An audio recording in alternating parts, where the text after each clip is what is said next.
Hey, just waiting for it here. And we are live. Welcome, everybody. We are on podcast number 7, Project SIP. Thank you all for joining us. I'm going to be your host tonight, Alex Reed. Again, we appreciate you all being here with us tonight. Want to start off by introducing a couple newcomers to the podcast. Down there, Daniel Levy, go ahead and introduce yourself, man. First time on the podcast. Yeah. Hi, I'm Daniel Levy. I'm somebody coming from a union background and a pretty political family kind of my entire life. So I'm excited to, listen a lot and share what I can. Thanks, man. I appreciate it. The other returning member is Greg Thielen. Greg, how you doing today? I'm doing good. Name's Greg Thielen, and I'm old enough to know better, but too young to resist. I love that. I love that so much. That's so great. Thanks again for coming back, man. I really appreciate it. You're more than welcome. So I want to start off this podcast a little different than the ones in the past here. It's been quite the year for a lot of us, and it's not one for the record books, not one I particularly want to remember. So I want to start off the podcast by asking, does anybody have any wins from the last 2 weeks that they want to share with the team here?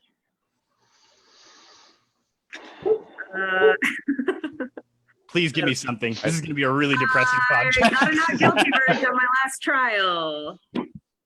What was that? I got a not guilty verdict on my last trial. Very good. Some of you already do that. That's pretty great. Freedom. I guess I had the most successful quarter at my job since I started. So fantastic. That's awesome. Good I stuff. have a sick cat who's on the mend, and we had a COVID scare that turned out to not be anything at all. So that was great too. Oh, that's right. You told us you tested negative. Yeah, it just didn't happen, and her coworker who was tested for who was told that he had been in contact with somebody, turned out he tested negative, and then we were going to take the test. Actually, we never actually took the test because he tested negative in the first place, so we didn't even have to go take the test. Nice. Well, that's a relief. That's and it's kind of how we did it too. So when Jasmine thought she was exposed, I got tested, and it turned out I was negative. And frankly, if I'm negative, there's a high likelihood that she probably is too. So yeah, that's good to hear, man. Awesome. Yeah, it was stressful as hell, but I was actually a lot more worried about the cat, and he is actually turning out to, he started eating again. He hadn't eaten for weeks, and we were really worried about him. And the vet said there was a pretty decent chance that he might have something that was mortal, basically fatal. Yeah. And he seems to be on the mend, so that's really good too. Yay! That's great, man. Yeah, I've in somewhat of a similar situation. Mine was never life-threatening per se, but our cat just had his right hind leg amputated. And today was actually the first day he got up and moved around on his own. And it's really cool to see. And we hope to see more of it. He's got to build up some muscle in that hind leg to get going. So anyone else have any cool wins over the last few weeks they want to share? I kind of have two. One's related to one of the things we're going to be talking about, but or we might be talking about. The one that isn't is I just got a new job. And nice. It's a really good job, and it's because I called up the president of my local union and said, "Hey, I need a really good job," and he's like, "Cool, I got one for you." So if go unions. That easy. Why can't you shall receive? Yeah.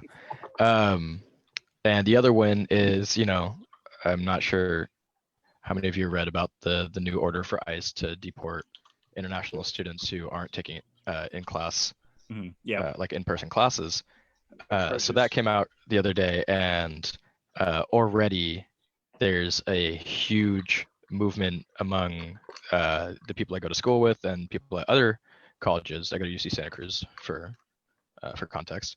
There's a thing you can do where students can teach classes to other students for credit, and there's already a huge movement to set up classes like that that are in person and sort of aimed at international students, and then also a bunch of not international students have set up a spreadsheet where they will be matched with an international student and can swap classes with them or swap a class with them so that the international student will get access to a in-person class that was already full. So that's kind of just been a big win in general, because you're seeing sort of like that human kindness and human hopefulness. Yeah, absolutely. I was absolutely thrilled to read about Berkeley School doing that. It's just fantastic.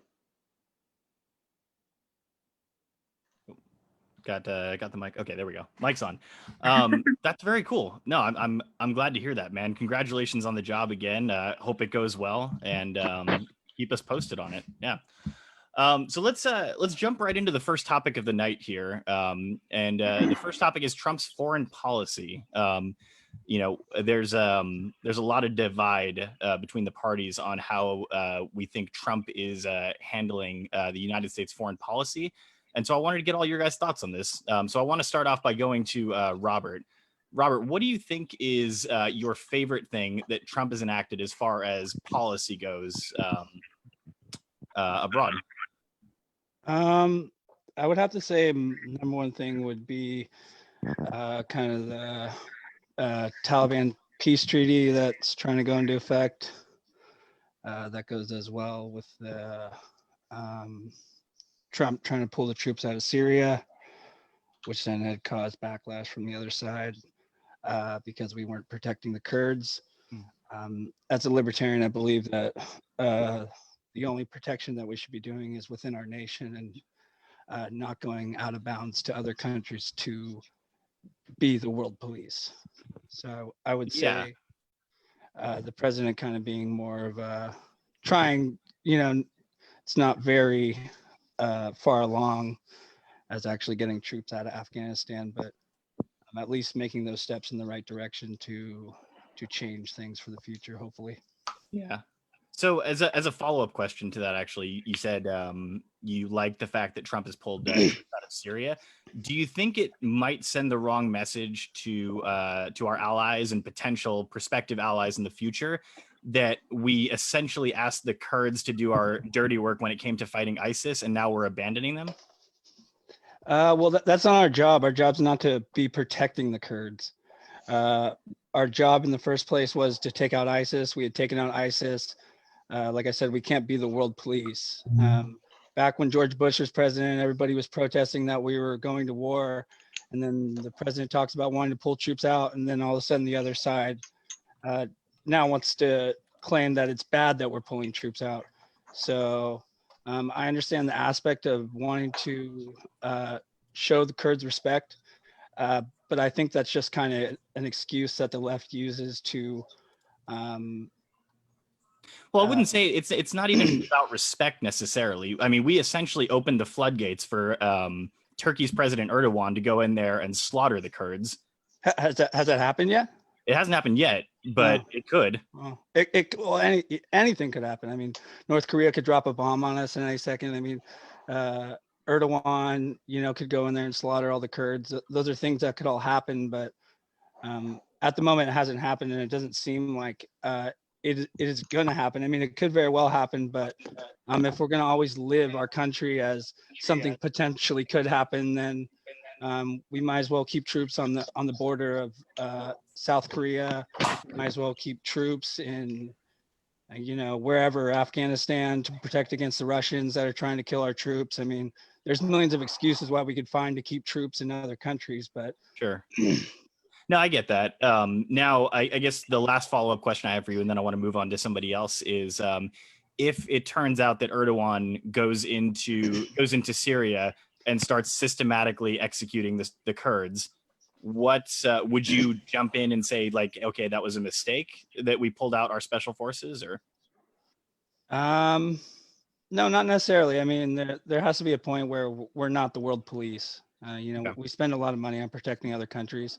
I think if there was something where the Turkish started going in and slaughtering the Kurds, that we would go back to the Senate, and the Senate would then vote on actually protecting the country instead of having these wars that Obama had started without Congress's approval. Okay. Fair enough. Thanks for that. I appreciate it, man. Want to go to Greg next as our other resident right-leaning person on the podcast here. What do you feel like is an example of successful Trump foreign policy? There's two actually. Iran is one. Iran to me right now is like an 8-year-old neighbor kid. A lot of mouth, a lot of sass, a lot of noise, but nothing's happening with them. So I like what he did there with the sanctions, and our allies are following the sanctions. So I like that. Then probably the number one thing is China. The tariffs on China. There's no politician in the last 40 years that even thought about doing anything like that. The sanctions haven't really hurt our economy. I don't think they've hurt our economy at all, to be honest with you, because the trade deficit is just putting all the money in China, and China is just building more and more of a military machine with our money. So making a level playing field, I think he's got it going in the right direction. I will say this, sometimes I don't agree with how he got to where he got. It's like a bull in a china shop, but the end result is I'm okay with it. Can you give an example of something you didn't agree with? With Trump?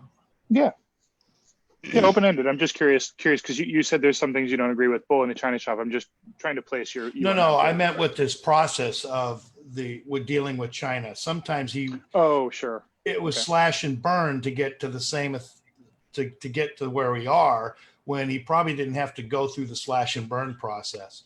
The rhetoric's a little hot when it comes to China. So as far as foreign policy, I'm not quite sure. Venezuela's one that I think is, if you're going to support the elected president instead of leaving him hanging out there to dry, because you can't just do that. You can't support the guy that was elected but he's not in power, and then leave him out there to dry. I don't agree with that. If you're going to support him, let's support him. Fair enough. Want to go over to Kylan next. Go ahead, man. So, I like taking a tough line against China. They've been practicing intellectual theft for I don't know how long.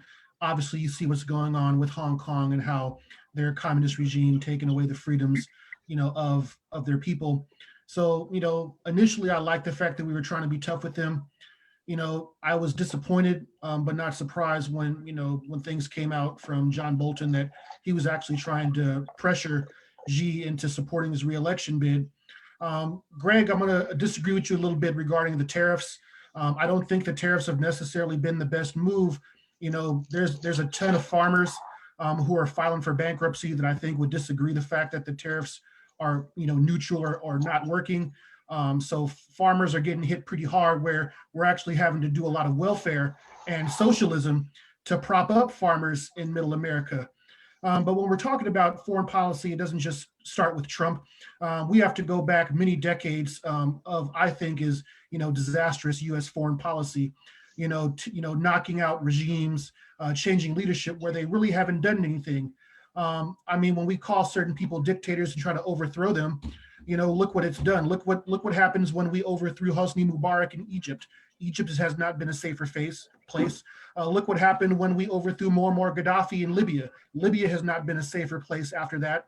Look at the carnage that we've tried by trying to get rid of Bashar al-Assad. Now, he's a killer. He's a ruthless person who's gassed his own people, and I wish he would burn in hell.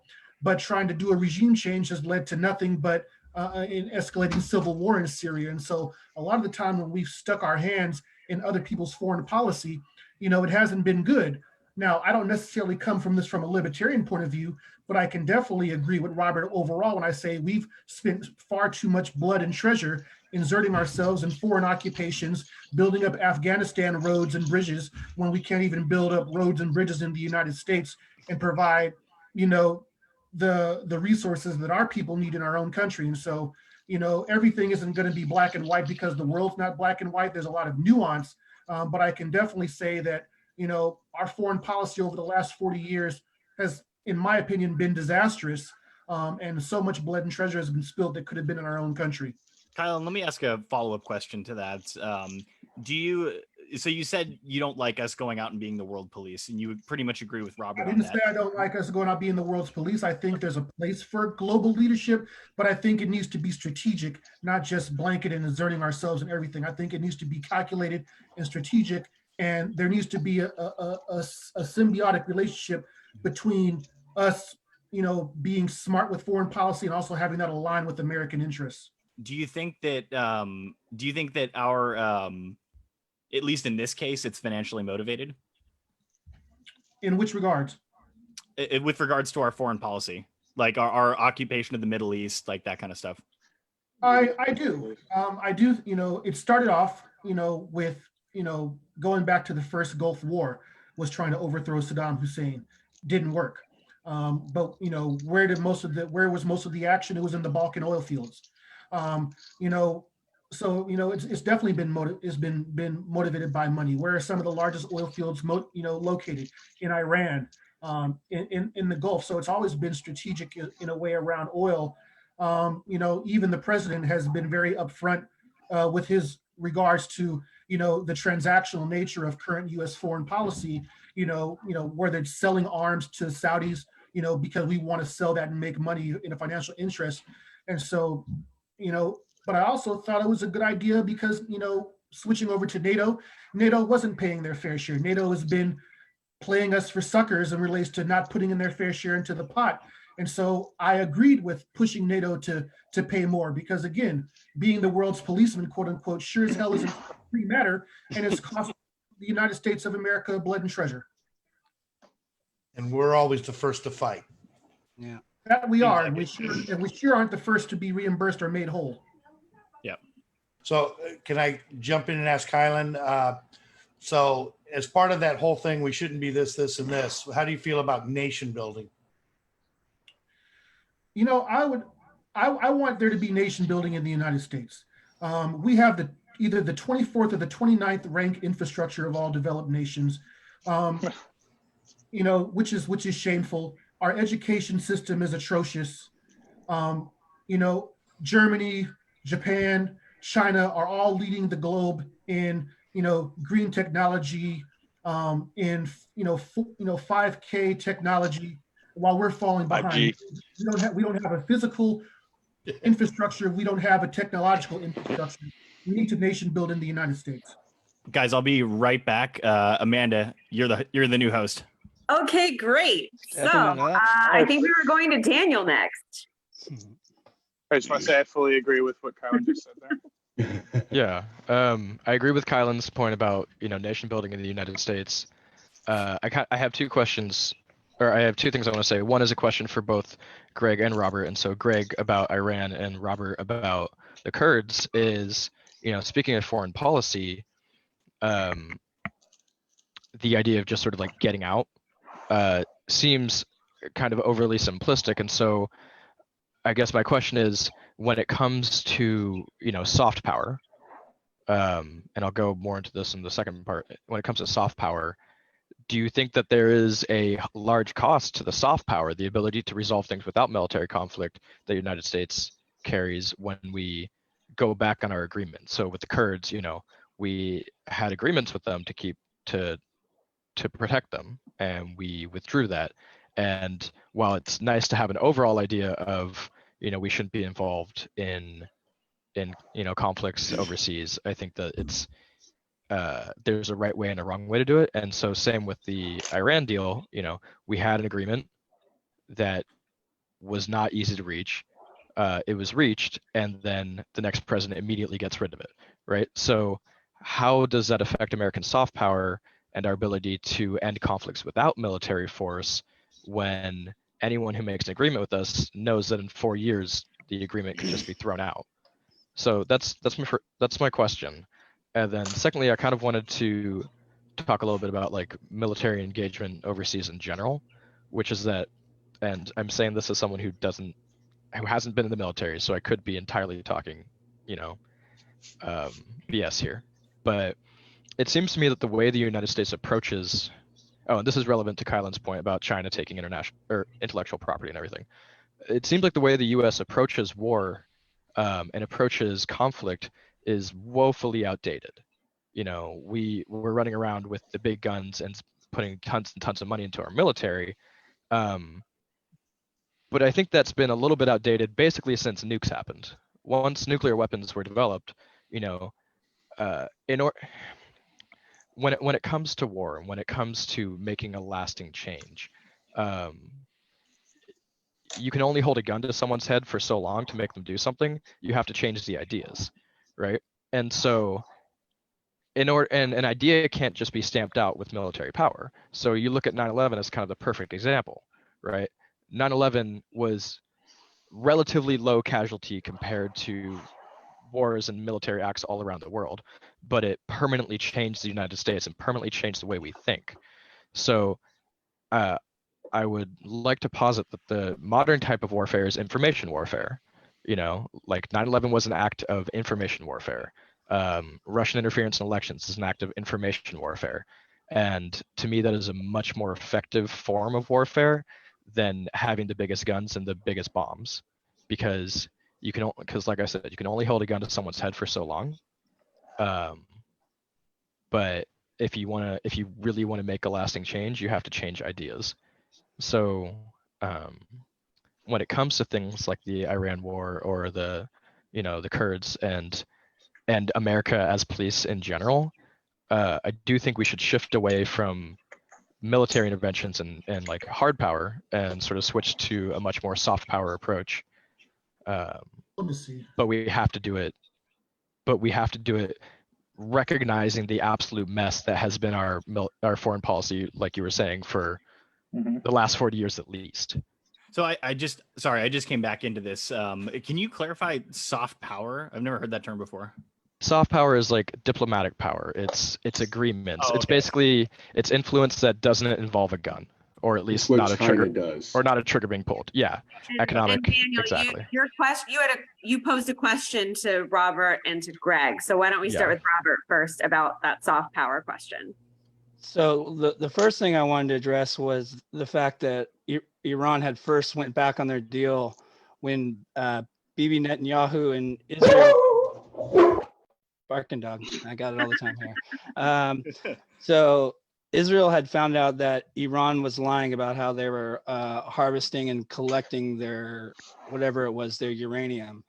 So And they're kind of, centrifuges that yeah, they're they're not supposed to have. yeah, they were only But exactly every independent report of that and every independent investigator did not verify that. I was going to say, that's what I thought too. Investigators that verified that, and Israel has a vested interest in Iran breaking the nuclear deal. Yeah, Exactly. for sure. But from the reports that they had actual intel inside of the centrifuges. I mean, yeah, you can have an independent report, but a lot of the times those don't pan all the way out where they actually have the same kind of investigation. Now, we can question on whether it's truthful or not.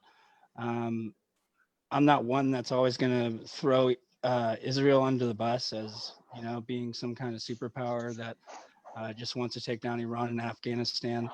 So I have no problem taking their word for it. But that is something that we can disagree on, and that's fine. The point that you asked me about the Kurds is, yeah, we had an agreement to protect them, but did we have some kind of deal that we were going to sit around there and protect them forever? How long were we going to stay there for? I mean, we had done our duty of taking out ISIS. I'd seen people posting in the chat that Turkey had attacked the Kurds, but if you read in the report, there had been no casualties. So news organizations can help funnel and scaring us into thinking the Russians are putting hits out on Americans and that we need to go to war with Russia, or we need to stay in Syria, northern Syria, to protect the Kurds for however long. But there has to be a certain point where we just have to say enough is enough. In an ideal world, yeah, soft power and diplomacy is great. I think the Taliban peace treaty is something in the right direction. But I think with other powers, there's always going to be someone that's going to throw the wrench into something, whether it's the mainstream media, politicians, or whatever. So I think that there has to be a certain point where we just kind of pull out and just say, we just need to pull out of Afghanistan for whatever reason. You know, there's people who are born after 9/11 who are still fighting in this same war today. So I think that it's turning into a point where we're just never going to reach that diplomacy quick enough. But do you think that reneging on agreements, What was that agreement exactly? How long were we supposed to be there? What does the agreement say? I don't know the answer to that. What I do, but I'm not asking about sort of the Kurds in specific. I'm using that as an example of if we have agreements in place, Mhm. like Yeah, do we you should think keep our reneging on word. them. Okay. Yeah, Okay. no, 100%, but it doesn't look great. But sometimes there has to be other action that needs to be taken, and there's, you know, a lot of nuance to war overseas. And I think that we could think of a lot of different reasons on why we should stay there, you know. But I agree with you. Yeah, diplomacy would be great, and we shouldn't renege on our deals. Greg, do you want to add anything to that? Yeah. Let's go back to the nuclear thing in the centrifuges.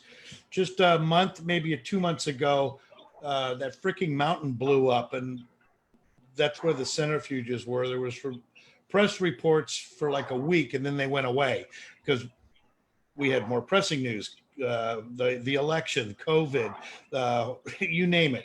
So the news cycle goes so fast. But there was an article, I tried to pull it up, and I'm not fast as you guys are, about that secret base that's like 50, 60 miles north of Iran. It blew up all by itself, although they say the Israelis did it.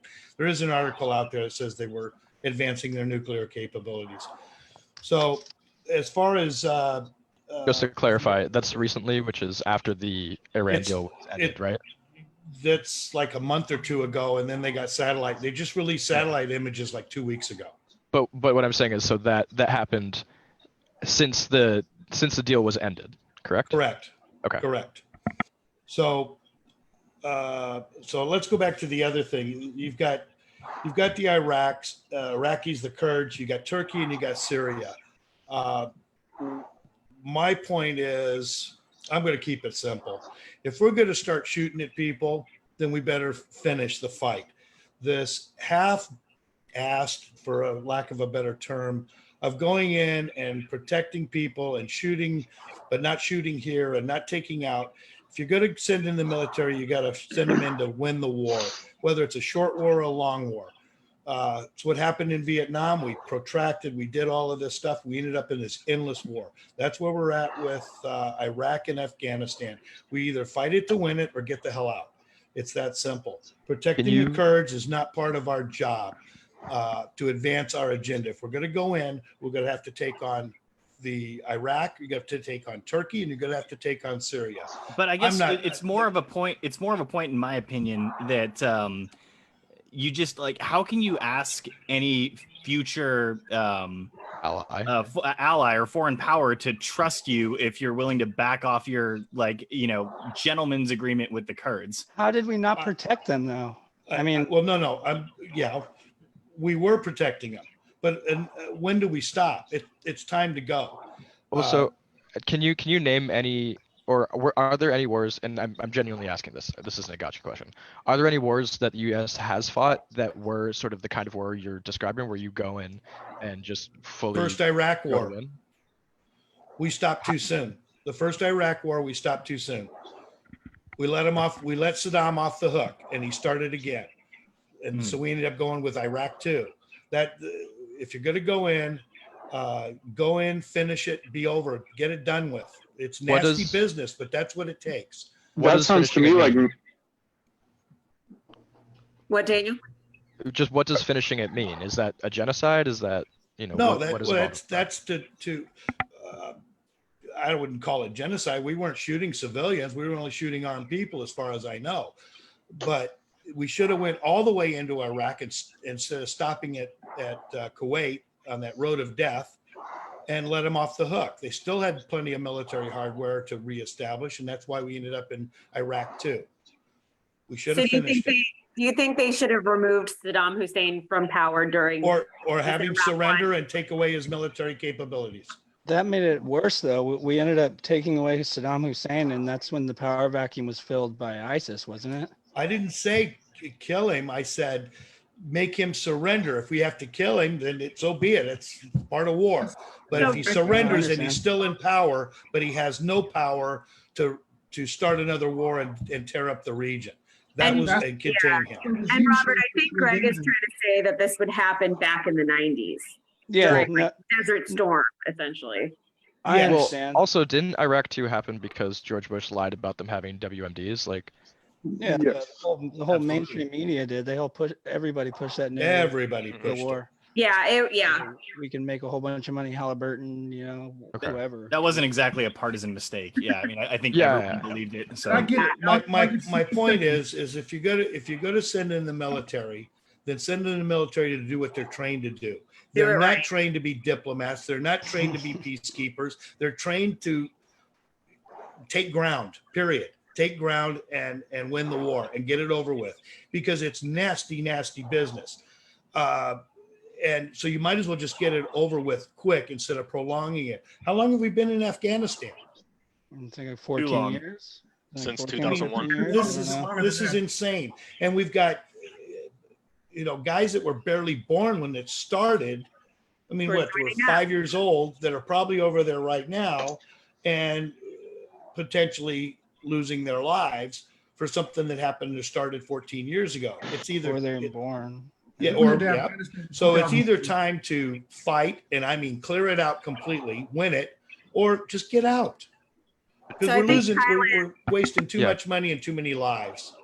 Mhm. So I think Kylan wanted to jump in really quick before we move to the next topic.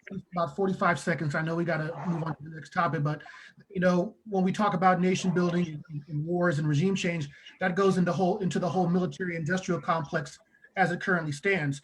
Our military budget is literally higher than the entire world combined, and it's not just building ships and building weapons. It's also tremendous amounts of favoritism, waste. It's no bid military contracts. It's money. It's money falling into nowhere. It's no type of accountability or transparency.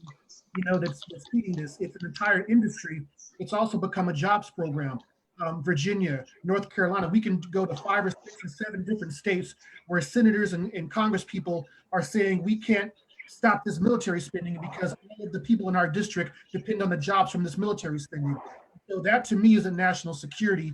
That's military shows socialism. So if we're going to talk about socialism and things of that nature, we need to talk about socialism in all forms. Socialism in the military industrial complex, corporate socialism. So all of that comes into play. That's my 45 seconds. Can I respond? I want to go to Vlad first, and then I'll give you an Okay. opportunity to respond. Alex is taking the reins back. I am. Amanda, you did great in your stead, but It's about time. I I know. that Alex, That's what a woman gets took the reins control. back. Yeah, Amanda, I'll have to have you host one of these podcasts in the future. So I try my second that. best. someday. let's go, Vlad. What do you got? Well, first off, I just wanted to say that I actually wholeheartedly agree with the point that kind of Robert was making, that it's time for the U.S. to stop being like the world police. And to Colin's point, like we spend billions upon billions upon billions of dollars every year, and that number has gone up a lot since 9/11, since the war in Afghanistan started, and that money could be spent elsewhere to do a lot. The money could be spent internally within the country for infrastructure spending, for education, for healthcare, to do all kinds of other really good things. That said, I feel like there's a lot of issues that the U.S. is there's a lot of conflicts where the U.S. is currently involved that are a direct result of past foreign policy failures by the United States. So it's almost like we're paying for mistakes of the past, and we're to a point kind of repeating them. I mean, if you look at Iran in the 1950s, the U.S. at the behest of the British overthrew the democratically elected prime minister, who was actually pretty progressive, and reinforced the power held by the royal family, the Shah. That in itself caused years later the Iranian Revolution, which led this fundamentalist regime that we're currently at odds with and practically at war with. So I think it's hard to say that we have to pull out, because there is like power vacuums get created. You pull out of Afghanistan, there's going to be a power vacuum it's really, I think it's going to be really difficult to sign a peace treaty with an organization like the Taliban. All you have to do is look at what happened to Afghanistan after the Soviets invaded. I mean, the Soviets invaded the country. They pulled out because they were basically getting their asses handed to them by the Mujahideen, who were backed by the U.S., which also kind of led to the rise of Osama bin Laden. And then the Taliban took over, and here we are. So it's tough. Like, you can say that we never should have gone into a country, but we're there now, and the situation has been created. So the region needs to get stabilized to a point where once we pull out, the government isn't going to get toppled by some sort of extremist organization. You're not going to get Afghanistan 2.0. Do you think that would work though? Like, I mean, didn't we already try that? And that's, We took out Saddam. Robert, that's very hard to say. I don't know. I don't know if that'll work. I hope it would. Yeah. But it's also really tough to leave a country and, then have it come into like a completely lawless, turn into a completely lawless hellscape. So you It's also really a honestly long-term never know. approach. It's also a long-term approach, and you have to give it time to work. It is, but and this is where I agree with Robert. Like, we've been in some of these countries for over a decade, almost 2 decades, and it never, it hasn't worked. Like, we pulled out of Vietnam, and Vietnam is, it's a poor country, but it's relatively stable from a political standpoint. I can't say the same is going to happen in the Middle East. So it's hard. You have to walk that line, and it's really, really difficult to do. So I think Jake wanted to chime in on this.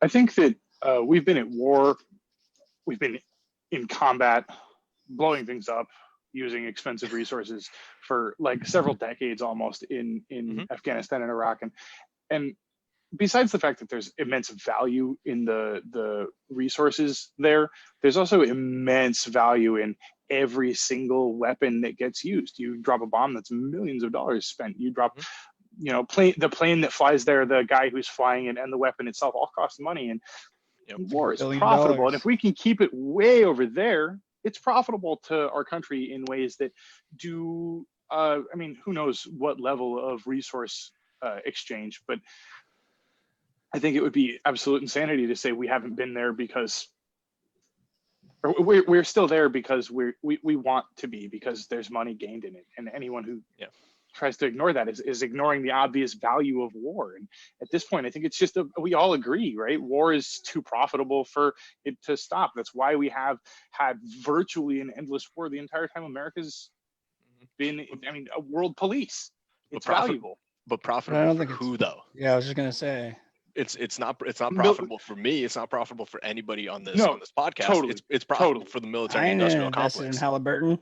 I don't think that was the point that Jake was making. No, I agree. I know. And long term, you could argue that their trickle down economics has done something useful, in that there's more money here because it's been used that way. But I don't. Who here believes in trickle down? That's nonsense. It doesn't work that way.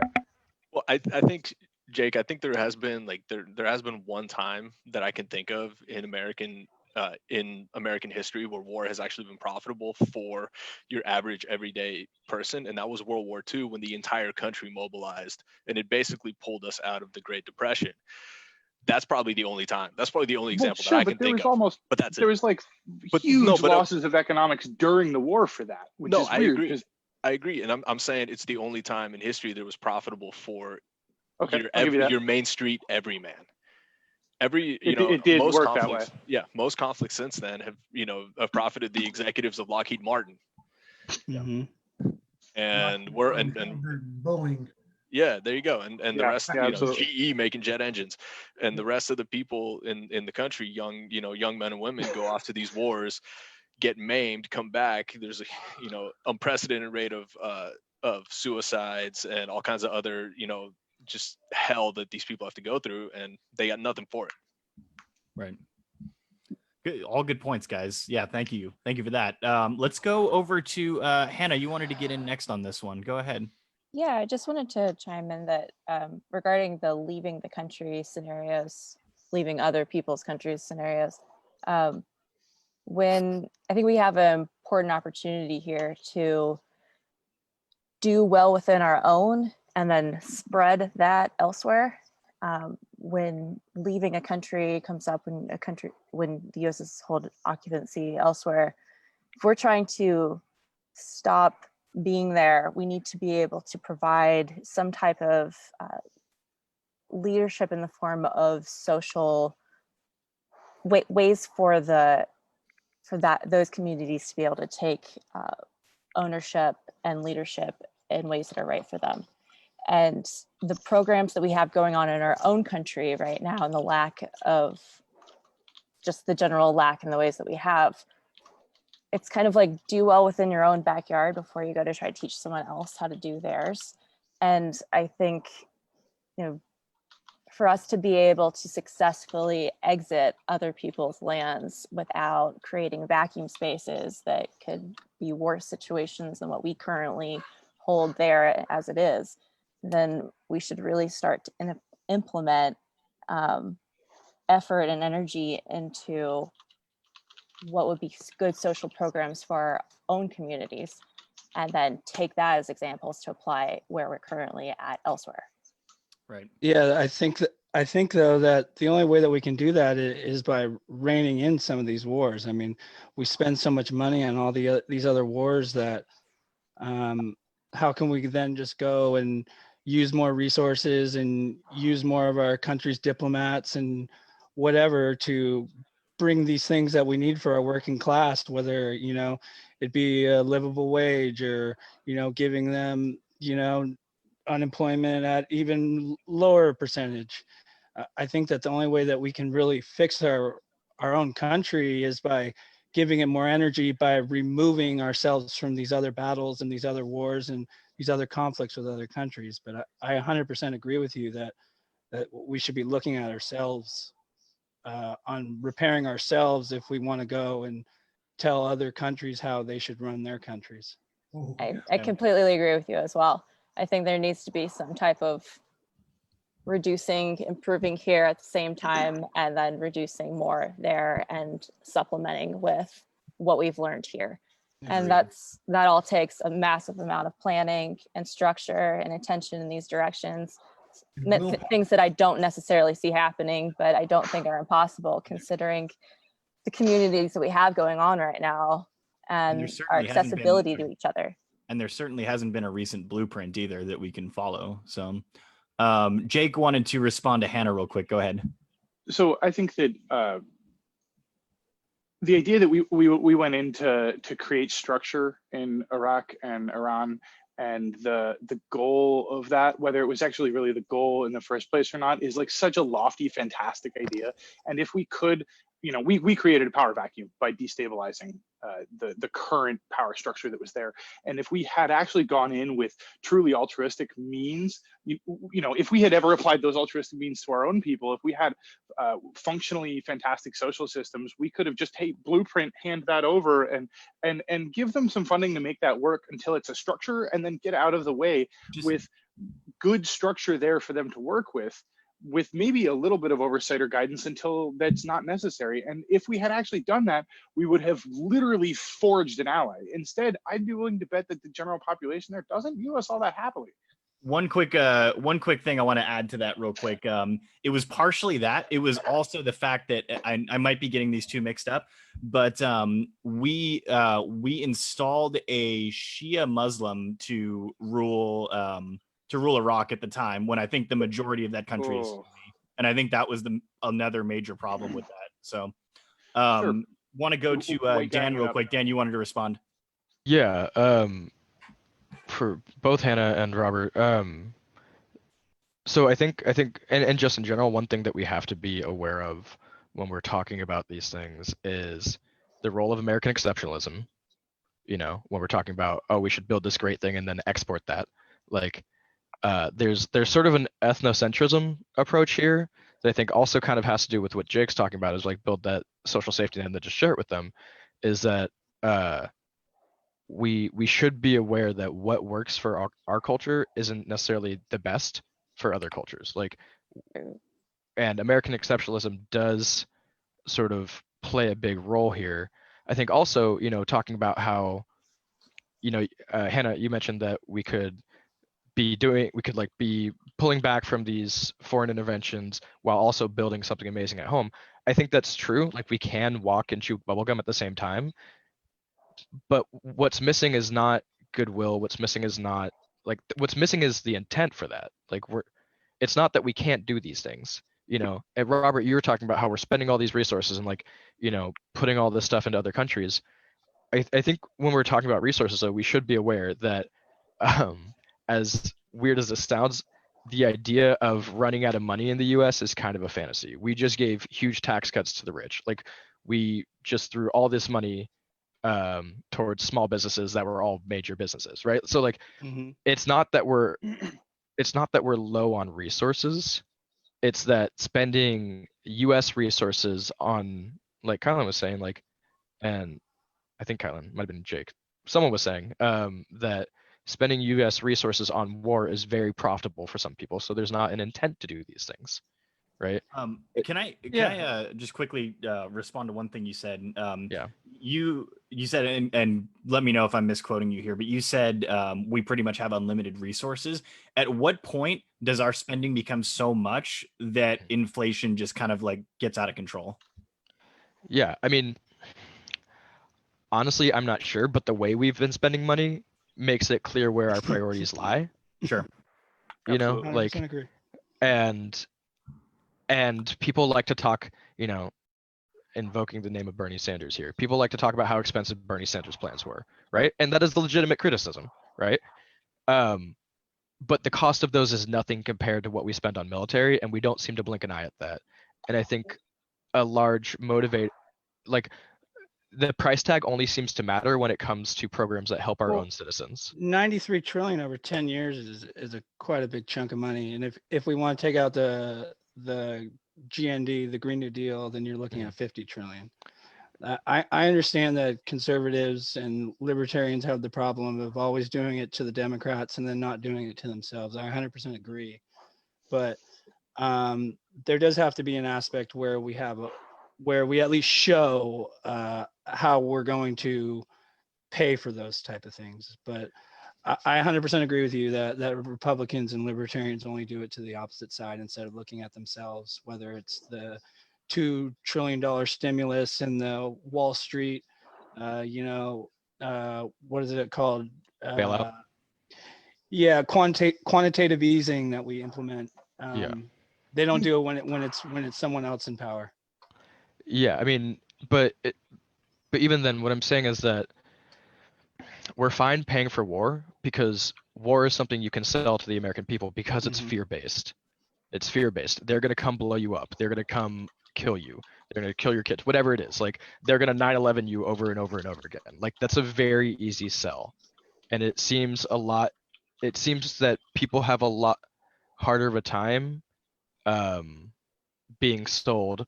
We're going to implement these social programs that are going to make things much, much better 30 years from now, even if they cost a lot now. You know, instead we're going to spend all this money on the military that's going to make things much worse 30 years from now. Yeah. You know. All good points. I do have quick, Robert, and then I want to go to Tyler next. Okay. So the couple things that I wanted to bring up were a couple of examples that we do in Iran and Afghanistan. We do things where we build these gas stations that run on natural gas to give the Afghans to drive their natural gas cars. But, you know, that was something that cost $48 million. Do you know how many people in Afghanistan drive a natural gas car?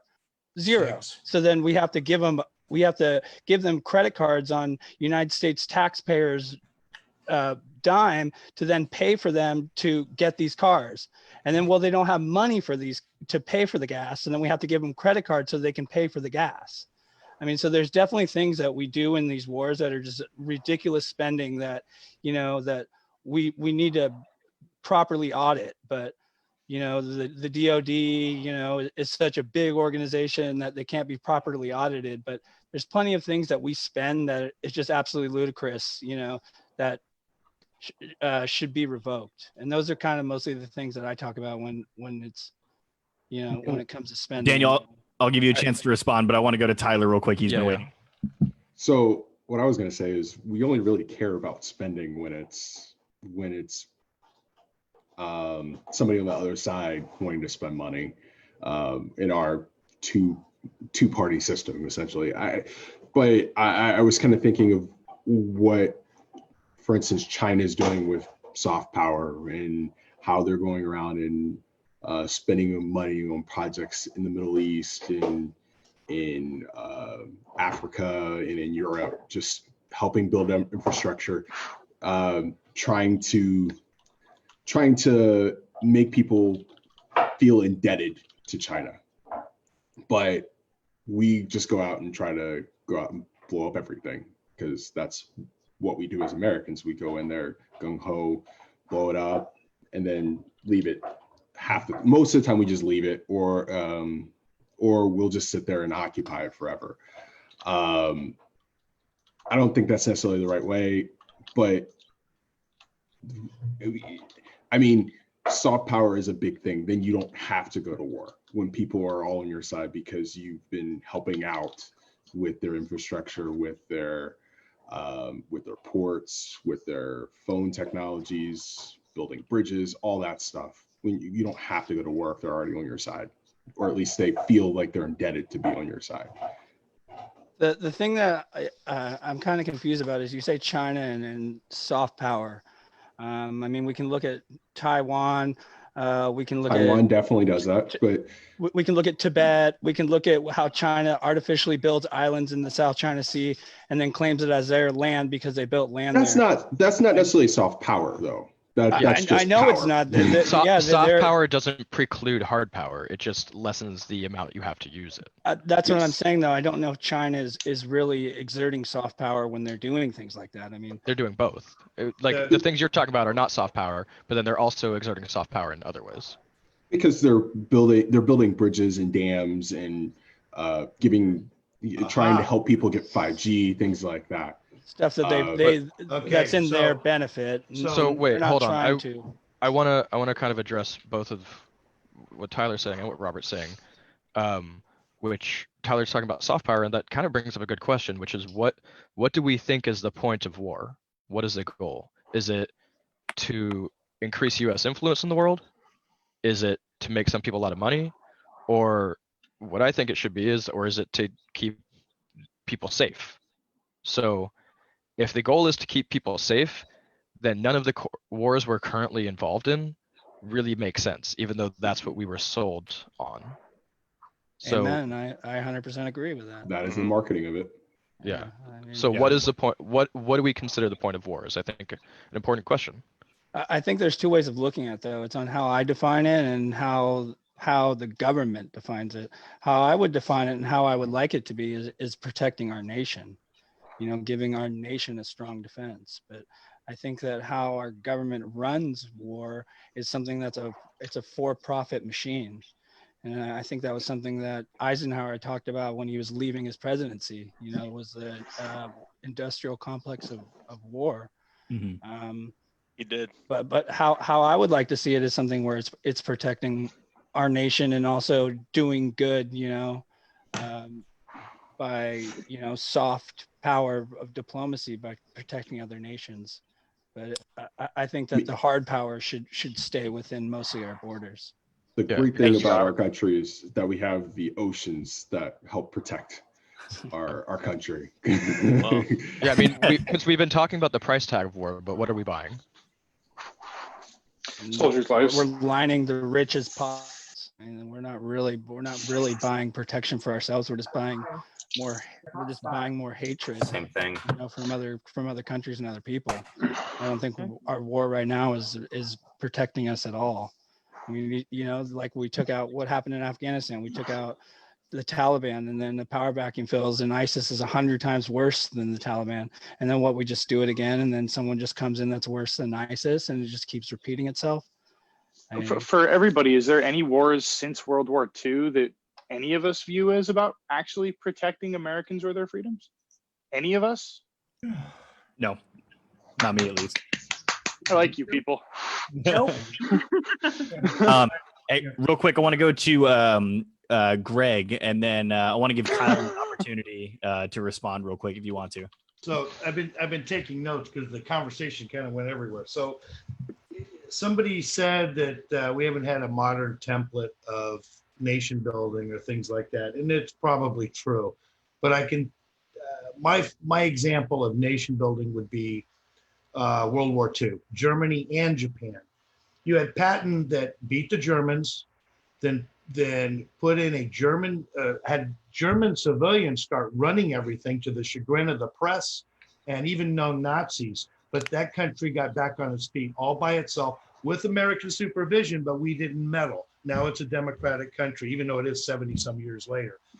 Japan, same thing. MacArthur went in, we dropped the bomb, we didn't have to invade. The emperor stayed in power, the top generals all surrendered, and he had Japan rebuild it, the people of Japan rebuilt, and they oversaw it. There was no, I mean, it took a while and there were problems, but in the long run, when I think of nation building, I think of those two examples.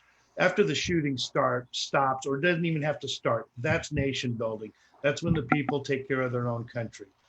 What we did in Iraq, as an example, we went in, we took care of business, and we have all these factions grabbing for power, and the U.S. picked sides, and it should have been left to their own countrymen to choose up who was going to run the country. I think that was the number one mistake there.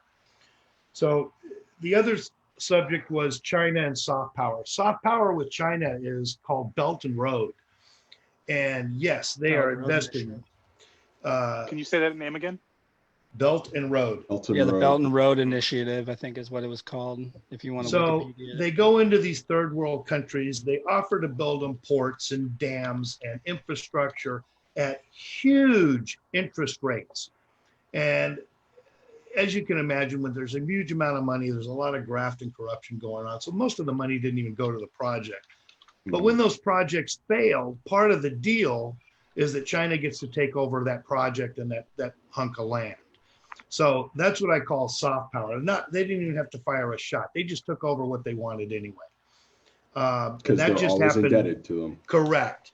And some countries, and I think there's a couple of African nations that have just walked away from the Chinese project and let them have it. So now they've got their foothold into those countries, and that's what I call soft power. They've put in their influence. In other words, pay us or we're going to take over. And these countries are so starved for money and projects that they just do it, and that's what gets them in trouble. So that's China's way of doing nation building, but that's nation building expansion wise. They're trying to get their fingers into everything. So those were the comments that I had of what was going around the room there. China's just trying to get people on their side. I agree with you though. So that method isn't unique to China. America and the World Bank has been employing that technique all over Africa and South America for forever. Absolutely. Excellent. Yay, we agree. Yeah. Good stuff. Guys, great conversation so far. I've been blown away with this. Thank you for that. The next thing I want to, what's that? This was fun. Yeah, no, that was a good one. Are we the next done? thing I want to move to might be a little bit more on the contentious side. Recently, a New York Times article came out that talked about Russia and bounties that were put on U.S. soldiers. And so the first question I want to ask is because it's been widely reported that Trump did not actually read the intelligence briefings when they were given to him back in, I think it was February or January. Is it a dereliction of duty to not read intelligence reports? And I want to go to Robert and Greg on that one first.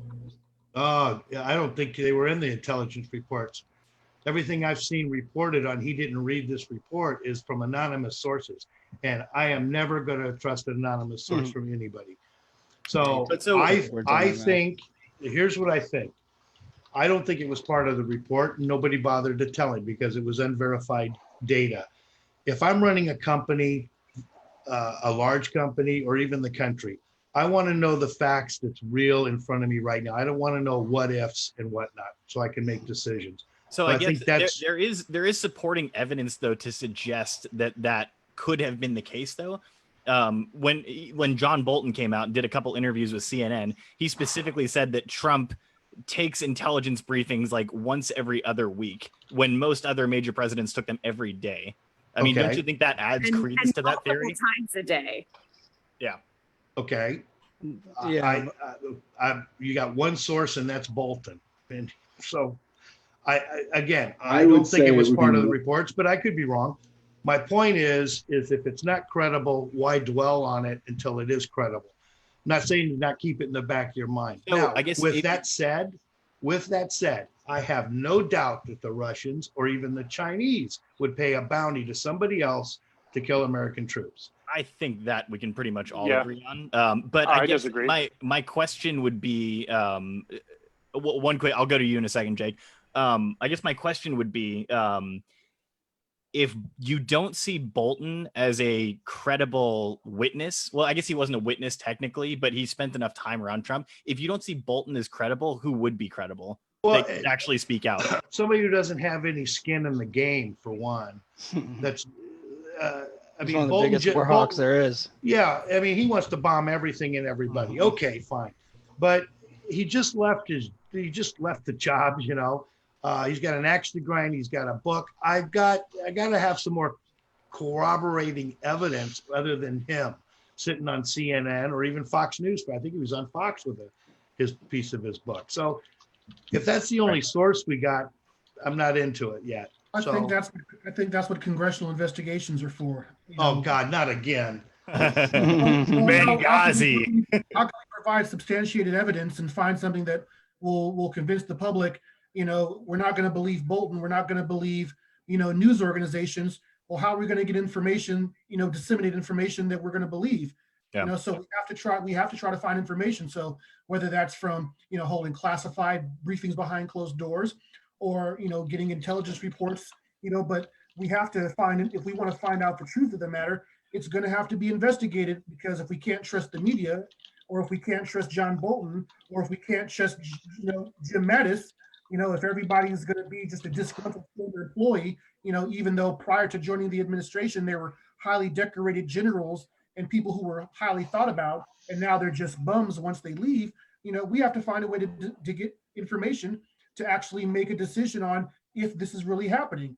And so, I agree. So produce the doc, really to find that because out. I'm not going to believe anybody. There's too many people that are partisan one way or the other. I don't care about Congress. I want to see the document. Show me where it's in that document.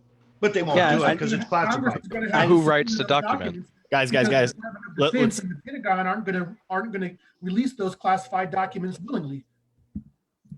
Let's go to Amanda next. Amanda, you wanted to respond to. So I think what we need to remember about this situation is that this is human intel and not signal intel. So a lot of times the intelligence or the data that we get is from monitoring communication systems, intercepting, things like that, as opposed to witnesses coming forward and saying that this is what's happening. And this was human intelligence. This wasn't just a leaked document or something that didn't involve interviews with people. I mean, the person who they say was the middleman for all of this, they arrested dozens of his relatives. And he has ties to Russia. He's an Afghani businessman. His last name is Azizi. I'm going to butcher his first name, so I'm not even going to bother. And because it's human intelligence, that's why some of the sources are anonymous, because it is at great personal risk for them to come forward and make reports about this. And many of them have spoken, on condition of anonymity to avoid retaliation, to avoid being murdered themselves. And so this isn't, again, just, hey, we're collecting data and we are reading between the lines and hear what we think is happening. These are human beings coming forward and saying what happens. It's, I always analogize these things to my work. It's the difference between connecting the dots of circumstantial evidence and someone getting up on the stand and saying this happened to me or I saw this.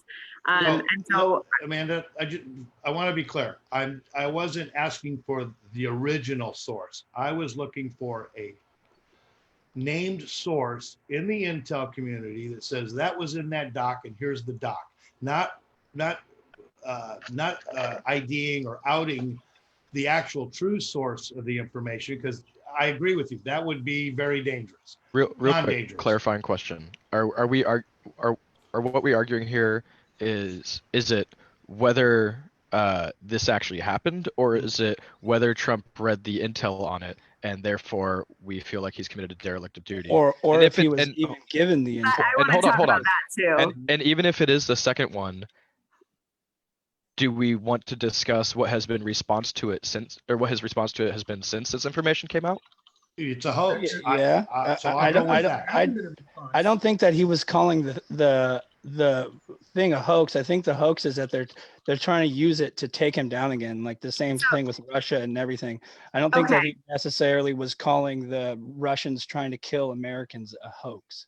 I Okay, think it was just him so using poor wording. I got a Twitter from Trump a few weeks ago about that, and he called that he knew about the intel. A Twitter in the or a doc- Twitter from Trump. Yeah. That's such a boomer thing to Such a say. boomer. I know.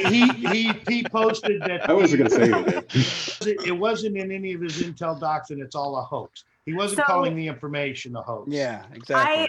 I think when we're talking about whether or not he read reports, I think and again, I'm not watching a recording right now. This is live. So I thought somebody mentioned, oh, it wasn't in there. Well, how do we know it wasn't in there? We're not privy to that. Nobody shows us that. We're not gonna see that. We have to trust the man who has a history of not reading or wanting to read intelligence And reports lying. as frequently as he should, who has an interest to cover his own behind, essentially, because he is constantly criticized, whether it's warranted or not. And we know he has a problem with being candid and fully telling the truth about things, sometimes even outright lies. So I don't think we can point to his Twitter account where he says it wasn't in there because, I forget her name. There's a congresswoman right now who was in the CIA, and I saw an interview with her where she was Tammy saying, Duckworth. it wasn't Tammy Duckworth. It was a different woman. She basically was saying, and she was part of a lot of the actual intel discussions on this after it came out. And she was basically saying that there is absolutely no way that information would not be in those reports. It is vital information. It's about American lives. It's about current military missions that we have in Afghanistan and our relationship with Russia. And the fact that, there has been over the years a lot of intel about Russia's military efforts in the Middle East and their efforts to try and undermine peacekeeping missions or, nation building like we've talked about before. There's no way that information would not have been in the reports that he did receive. And I think one of you guys shared with us earlier, there was an article about how Trump was known for getting upset whenever he had intel given to him that was against Russia. So they did give less to him, but I don't think there's any reason to believe that they would not have given him this information because But it's here. there's no evidence of that. Well, but how do we get the evidence? We're the American people. We don't get the intel briefings. We don't have the security clearance, and he's not going to tell us that they were in there And because it makes so him look bad, right? The other thing is that Adam Schiff is the chairman of the Intel Committee, and we know that it was something like back in February, he was his head staffers were actually briefed on this. Why didn't he come out and tell the American people about this? Or Probably because he went through proper, I can only assume because I'm not in his office, but one would think that he would go through proper channels and make sure that the people who need to know about the intel brief the president or at least the vice president. And Especially if it's the thing is classified. that Adam Schiff is a known liar as well. So I I'm mean, not even why- talking about that because he didn't come forward. So it doesn't matter what he did say, right? well, like, President you Trump would didn't assume come that he is- forward either. Well, of course, Trump They didn't come operate forward. entirely giving different one jobs. side the They're benefit totally of the different doubt. jobs. And they're Yeah, they being are the chairman completely of the different Intel jobs. Committee, that's totally is what your job is taking intel of other countries and then reporting it to whoever it may be, to So that whether it's the whoever it may president or be whether would it may be up be the the chain of United States. command. Yeah, whoever it may be would be is up the chain of not the command, which is to the American public. president. Yeah, but Yeah, but, the- they, the but they can whoever it also may be is- especially if they it's can classified. they can also tell the American public about it if it's something that would be something that would No, they literally Can you can't. imagine what would happen if he did that? It would be Schiff's a liar. We don't believe him. Why didn't you tell the president? So he's damned if he does and he damned if he doesn't. But if he It's the goes same with way the with the President proper- Trump. It's damned if he does and damned if he No, does. because if he did read them and he did something about it, we wouldn't be having this conversation right now. No, So because it's not no, a damned if well, he does. it would be something like he is trying to start war with Russia. I mean, I could see it all play Oh, out. Trump would never try to start a war with Russia. He and Vladimir Putin are peas I in know. a Didn't big you? Okay, Didn't hold on, you know guys, that guys, President hold on, Trump has hold on. actually enacted more sanctions than Obama has? I mean, Hold on. he Pause- totally pause sounds for a like he's second. in Pause love for a with second. Russia. Let's pause for a second. So, this argument is just going to be, I believe this guy, I don't believe this guy, or I believe this guy, I don't believe this guy. Exactly. Well, and hold on. So we have to. Amanda, as a lawyer, I think is doing a very good job of making the point of look at the patterns and look at the circumstances. It's really easy to say I'm not going to trust anyone, or I'm only going to trust people on my side. That's confirmation bias. We all do it. It's fine. But at some point you have to look at, like, okay, Greg was talking about skin in the game, right? There's sort of like a quantum skin in the game right now, where the only way to decide if someone has skin in the game is if they start speaking against the president, and then all of a sudden they're not trustworthy anymore, right? So, Well, okay. and we have a long history. Hold on, and we have a long history of, and I'm going to bring up the impeachment hearings of career officials who were not historically partisan, who as soon as they brought any kind of evidence or criticism of what was going on with Trump in Ukraine, were immediately partisan and had skin in the game. So using skin in the game as our like test of who we're going to believe is just not functional here, because it is something that is so completely in flux.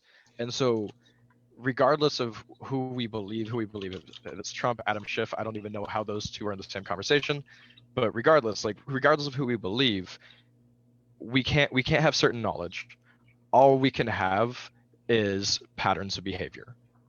And that's and again, circumstantial. and well, patterns of behavior, and that's what I was going to say, is documented patterns of behavior. So You can't convict on circumstantial evidence. for no one murder. is convicting them. You can. I know. I knew Amanda was going to jump in. I was gonna say- Order. You are not going to convict somebody of murder on strictly circumstantial. You actually You can. can. It happens DNA all and the time. fingerprints are circumstantial evidence. But also How no many one's times does convicting someone That's there them. to say, physical I saw evidence. the murder happen? Yeah, we're Usually. not talking about a court case. I'm Yeah, just we're saying, not but talking about a court case. he was using that as an example. Oh. It's circumstantial evidence. I want to see physical evidence. I want to see the doc. Okay. And you're Well, not we're not going gonna to, see. because we don't have So- access to that I mean, information. So this as is public. this is the same as the last 3.5 years. This is a dead issue because it's going to be he said, she said all the way through. But it's Yeah, not a dead but- issue. but Americans we- are dead. but That's we- who's dead. We have this problem all the time, is that there's some kind of anonymous whistleblower that goes to wherever channels, and half of the time those stories end up becoming fake. So I mean, there's also a certain aspect of why do we trust some anonymous source that So what has happened to sources But that haven't how been many? anonymous? But how many Yeah. anonymous They get sources what has have to happened be to there? sources Like that haven't monsters. been like anonymous? like who? Like James Colonel Comey? Colonel Vindman. Guys, Like- one at a time. Like Colonel Vindman, who now just had to leave the military after an extremely distinguished. Did you like, know career. that he was not fired because of what he said? It was because they were downsizing the size of the whatever group it was. Yeah, He that was- sounds like bullshit. He man. got was laid conveniently- off. Excuse me. He was still given Robert another finish. job. He was not fired and let go of being in the military. He was just let go of being a part of the White House. I can't think of the name right now. He But was didn't- transferred back to a post. He was didn't not lose rank, promoted. privilege, or He didn't anything. lose any rank. He didn't lose any money. They were downsizing the size of that staff because when Obama came into office, or whoever, that staff was something like 20 to 30 people. That staff had grown all the way up to 350 people. Robert, can I get in there? Isn't there? Wouldn't you say that there is a pattern of harassment against people who have testified against the president? Yeah, for the most part, but the president has 100%. So that's what I'm saying. Like, I mean, when you're talking he- about looking at patterns of behavior, like that, I mean, that's was one of the the things you can president look not at. I allowed to mean, fire James Comey? I mean, Hillary would have fired Hold on, James you're Comey using too. specific examples, but you just said there's a pattern That's- of behavior of retaliation against people who have testified because against the the president. Hold because on, the no, let me pres- finish. hold on. And we're talking about anonymous sources and saying we don't trust anonymous sources. And so we're also acknowledging that non-anonymous sources have been retaliated against. So who do we trust? There's also you, Daniel. sources that haven't been retaliated against as well. But the thing that I want to say is that the president has every right to fire whoever he wants in his cabinet. That's the whole point of the presidential cabinet. If somebody is working in the White House that doesn't believe what you believe or isn't trying to push the same agenda that you're trying to push, whether it's warmongering John Bolton or it's Colonel Vindman, who is trying to grow the size of whatever it is, an intel committee by 350 people when you're trying to downsize staff. I mean, it goes towards the president's agenda. And if anybody is not working with you in your cabinet, then you have every reason to fire them or let them go. In this day and age, it's a lot different. But if I didn't have the same values at the dealership as the owner, and I was doing whatever things against the dealership, he has every right to fire me. It's the same thing with his staff. Yeah. If you're not going to follow my lead, then follow the trail. It is true. What if your lead is doing something unethical? I mean, that's what I was going to say. Then report it and do whatever you need to do. Yeah. And quit. Well, that's what some of these people are trying to do. No, I know, they're not. but They're anonymous. They're hiding behind this shield. Because they get retaliated against. Well, welcome to life. Nowhere in the Constitution does it say life has to be fair. There is but no We evidence. can say that to a lot of people who disagree with a lot of different policies. I mean, we went through the same issue for almost 3 years with the whole Russia collusion stuff. I mean, That's I'd like to get back to collusion is a totally separate issue. I know, but aren't we using aren't we using substantiated evidence or whatever you want to call it? What is substantiated? What is substantiated? I'm gonna start muting How do people. you I'm gonna start. define that? I don't want to get muted. Everybody, are we calm? Are we I'm calm? great. I'm All right. freaking triggered Since right when did now. Alex get in charge? I'm freaking Hey. triggered. All right. I So wanna- here's the thing. Who's up? Oh, sorry, Alex. my Go ahead. God. Sorry. Okay, everyone good? I'll shut up now. I want to go to Jake real quick, who wanted to get in briefly. Okay, go ahead, Jake. Bless you, So Jake. I've heard people talk about Michael Bolton as John. John sorry, John Bolton. I do that every time.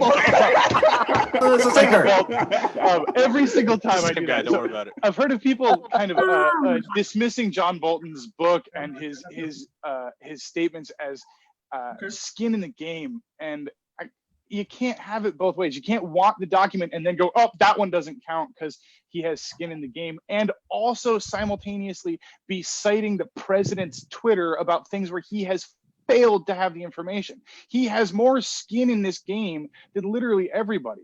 If he loses his position, he's got crimes and war crimes against him that he can get tried for suddenly. Literally skin In his whole Iran. ass is in Iran the has a game. warrant out for his arrest. Oh my god. Wow. Okay. Did anyone else not think that was funny? That was like the Yeah. funniest news I'd had. Oh my god. Yeah. Brilliant. But still, the point is he does have skin in the game here. He could be tried for crimes here as soon as he's not the president. So if he wants to hold on to his power, he's going to do everything he can to say, oh no, I just wasn't informed. And But everybody has Amanda skin was in the game.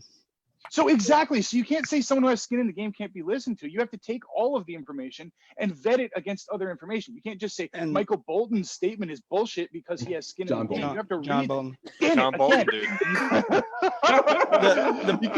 And that's where we get the Let me keep partisan count. divide. That's where we get the partisan divide because it's who you're going to believe, and you're most likely going to But believe. reality the person isn't that has partisan. The D No, or but the that's R not what next. I'm saying. I'm saying you need to take all of it. You need to take the full spectrum of information and be I- checking it against other valid information. And you're right. The partisan divide means people don't do that. It's part of why we're doing what we're doing. No, I know, but the thing is that I do that, and I believe the president is in the right here, and you guys believe that you guys are doing the same thing, and you believe the president is wrong. Well, you believe the president is honest though? Like he's being totally honest. He's not a liar He's- whatsoever. He's Oh, come on. he's lied. Show- Yeah, tell me sure, he's Obama. lied. Lied a bazillion Tell me times. Obama man. told the Show me- truth. There's a Tell running show me a Bush told the politician list who of his lies. No one has lied. brought up Obama. Side note, we I'm don't just need to saying. use Obama as a counter to Trump because he's not It doesn't president. matter. Let's do Bush. So They all president- I mean, lied to us. I My- don't like sure, that. but I my don't like point is that the current aspect. Is president. you're supposed to compare presidents to previous presidents. People do that all the time. So I don't really agree with that aspect that you can't bring in Obama because we do that all the time where we're saying like this is precedent because presidents have been doing this for so long. Oh, well, the previous administration did this And why is it not okay that the current administration does it? Nobody I said think it. he when it was rated Obama. president based off of what he's actually done, not based off of what Yeah. he does slightly differently from another president, but or also if that he is a lies fair more or less than the other one. Currently, this current president has a long list of fabrications or outright lies that are The Bowling well Green documented. massacre? Yeah, I know. I call- like I some call of it the fact embellishment. checks you could look at is like one of the fact checks was when President Trump had said that Maxine Waters had a IQ of 54. News organizations go and fact check stuff like that and say no, Maxine Waters doesn't have a IQ of 54.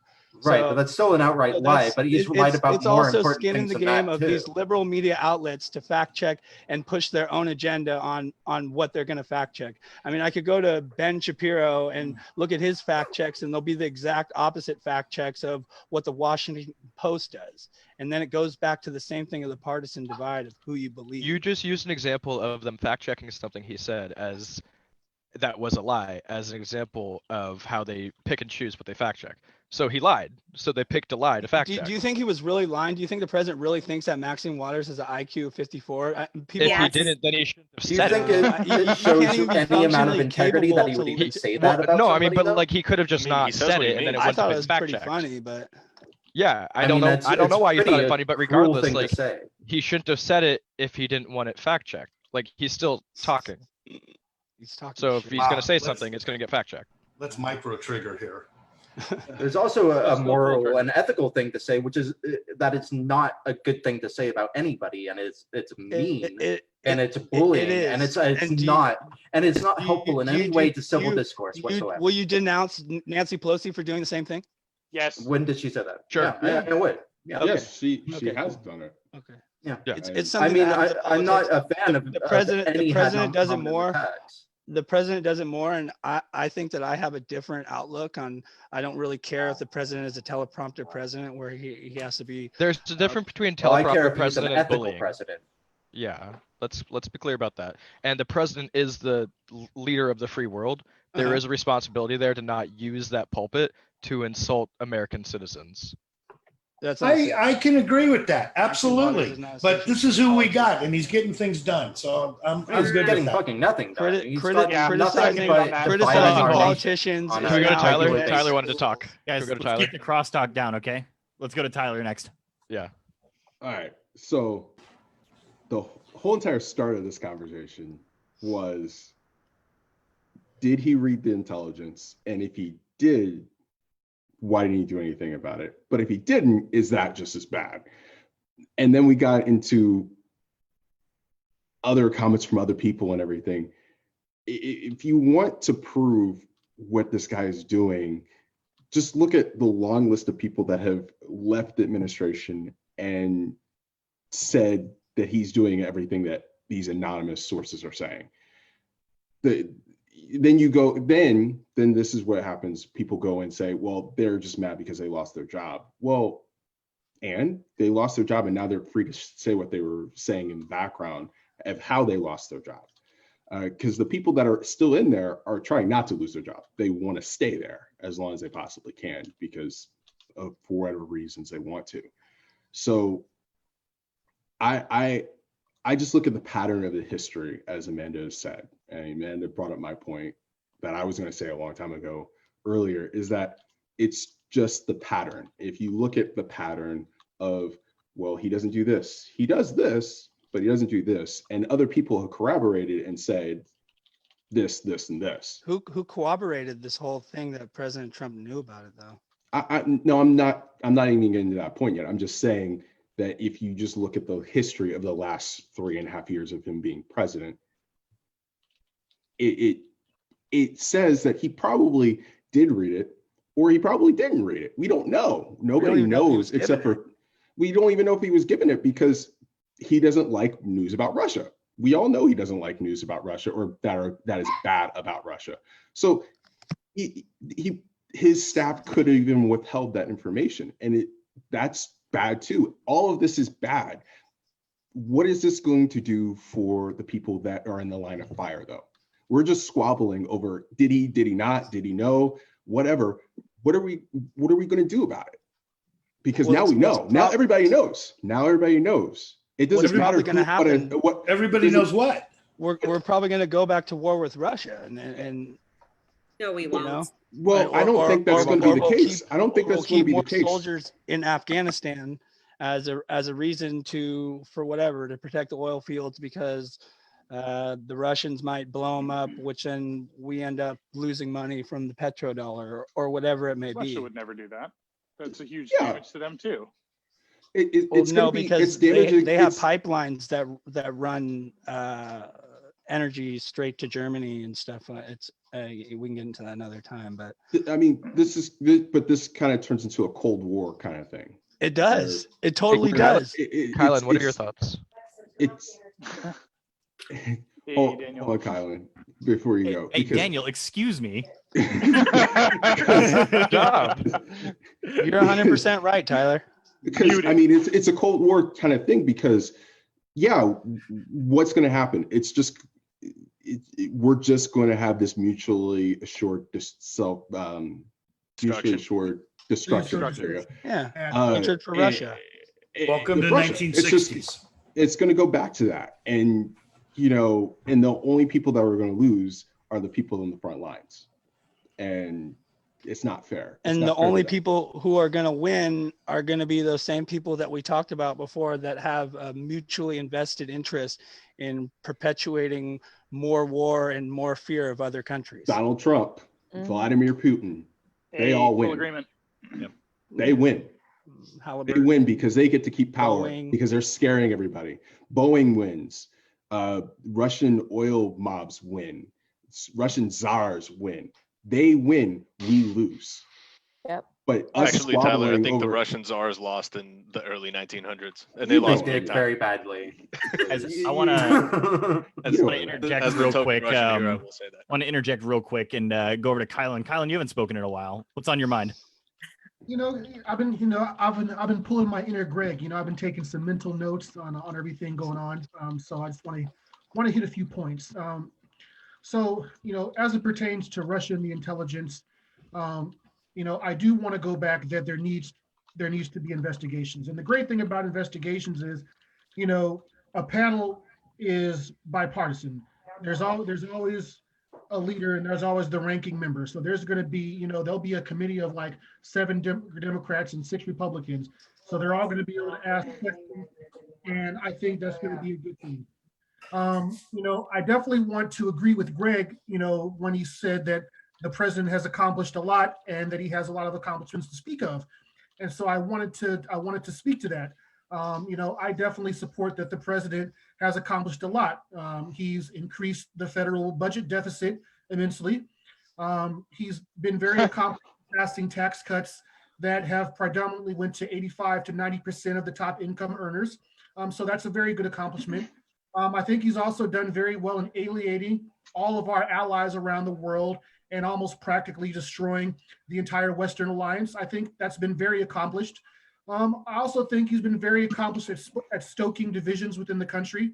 He's been very successful at that, whether that's fighting intently more to protect Confederate statues than actually to protect people from COVID. I think he's been very successful in making sure that the Confederate flag, and compare that to NASCAR's ratings going down, although they went up. He's been very successful at that. And so, I want to make sure that, we're having a very constructive debate, and I think that we can have terms of agreement. And so I wanted to make sure that I want to let Greg that I am aware of the president's accomplishments. That was okay. total garbage, though. You I can totally respond. said nothing that was even. I mean, 60% Please of prove me people. wrong. How am I wrong? 60. Has the budget 60%, deficit 60. increased or has it decreased? You're right. It has increased, but 60% of people had received a tax cut. A family of 4 averaged $2,400 in their tax cuts.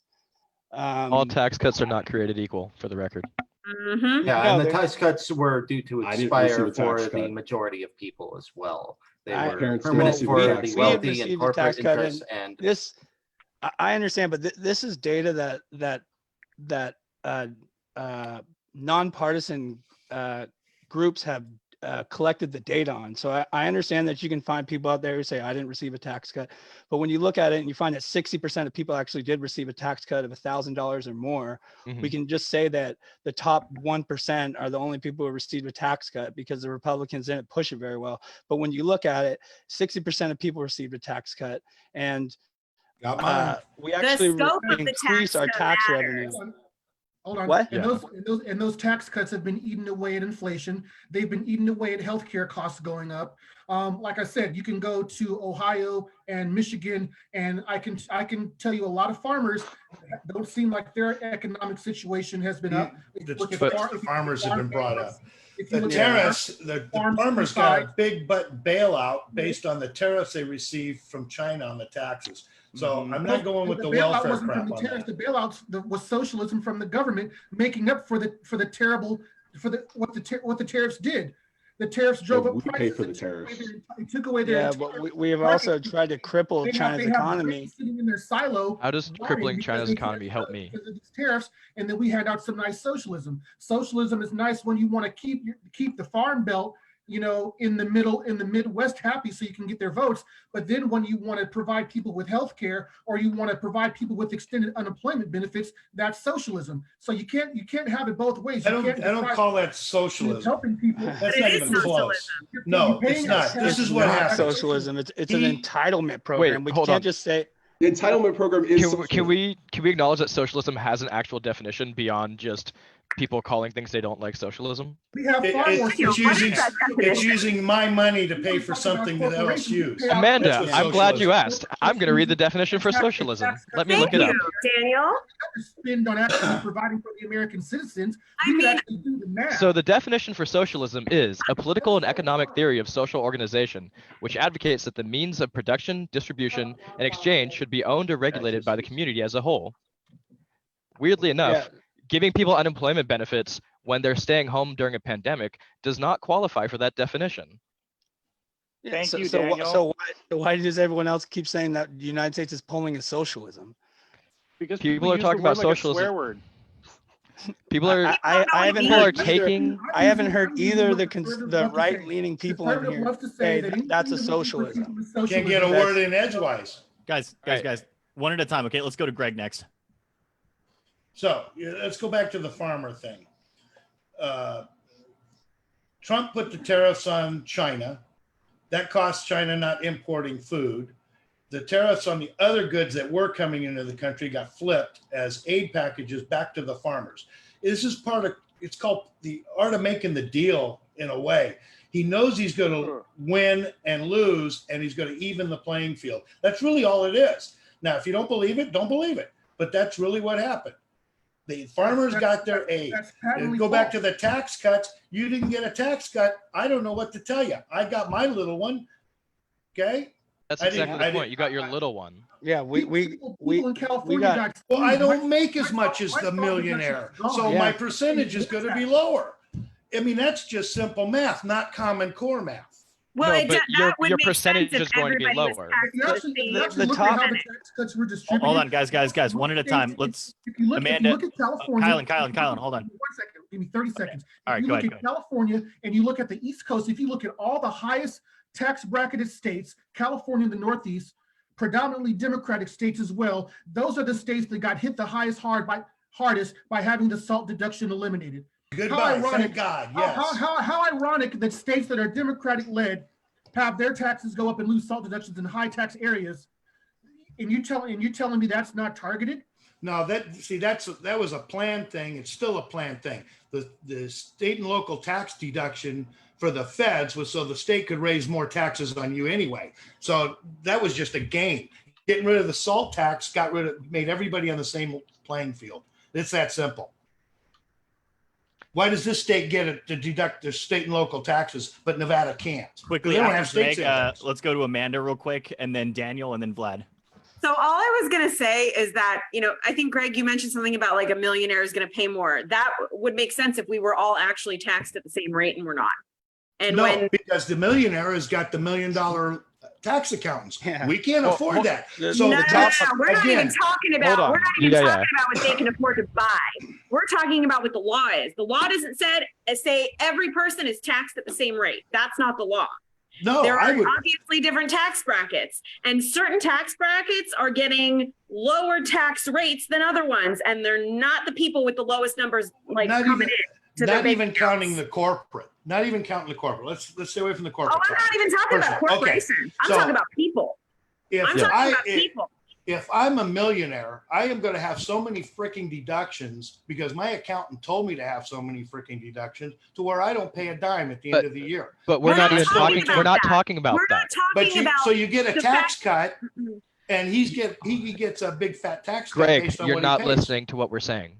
That's Listen, not, you're we're not not even listening to what we're talking saying. about like the deduction because you have a yacht or a private plane or your kid goes to the fancy school or you have your 12th house on the East Coast. We're talking about just pure income brackets. The Yeah, people at the top have better rates than the people in the middle and the people at the bottom. The top 1% pay, or the top 10% pay something like 80% of all the tax revenue.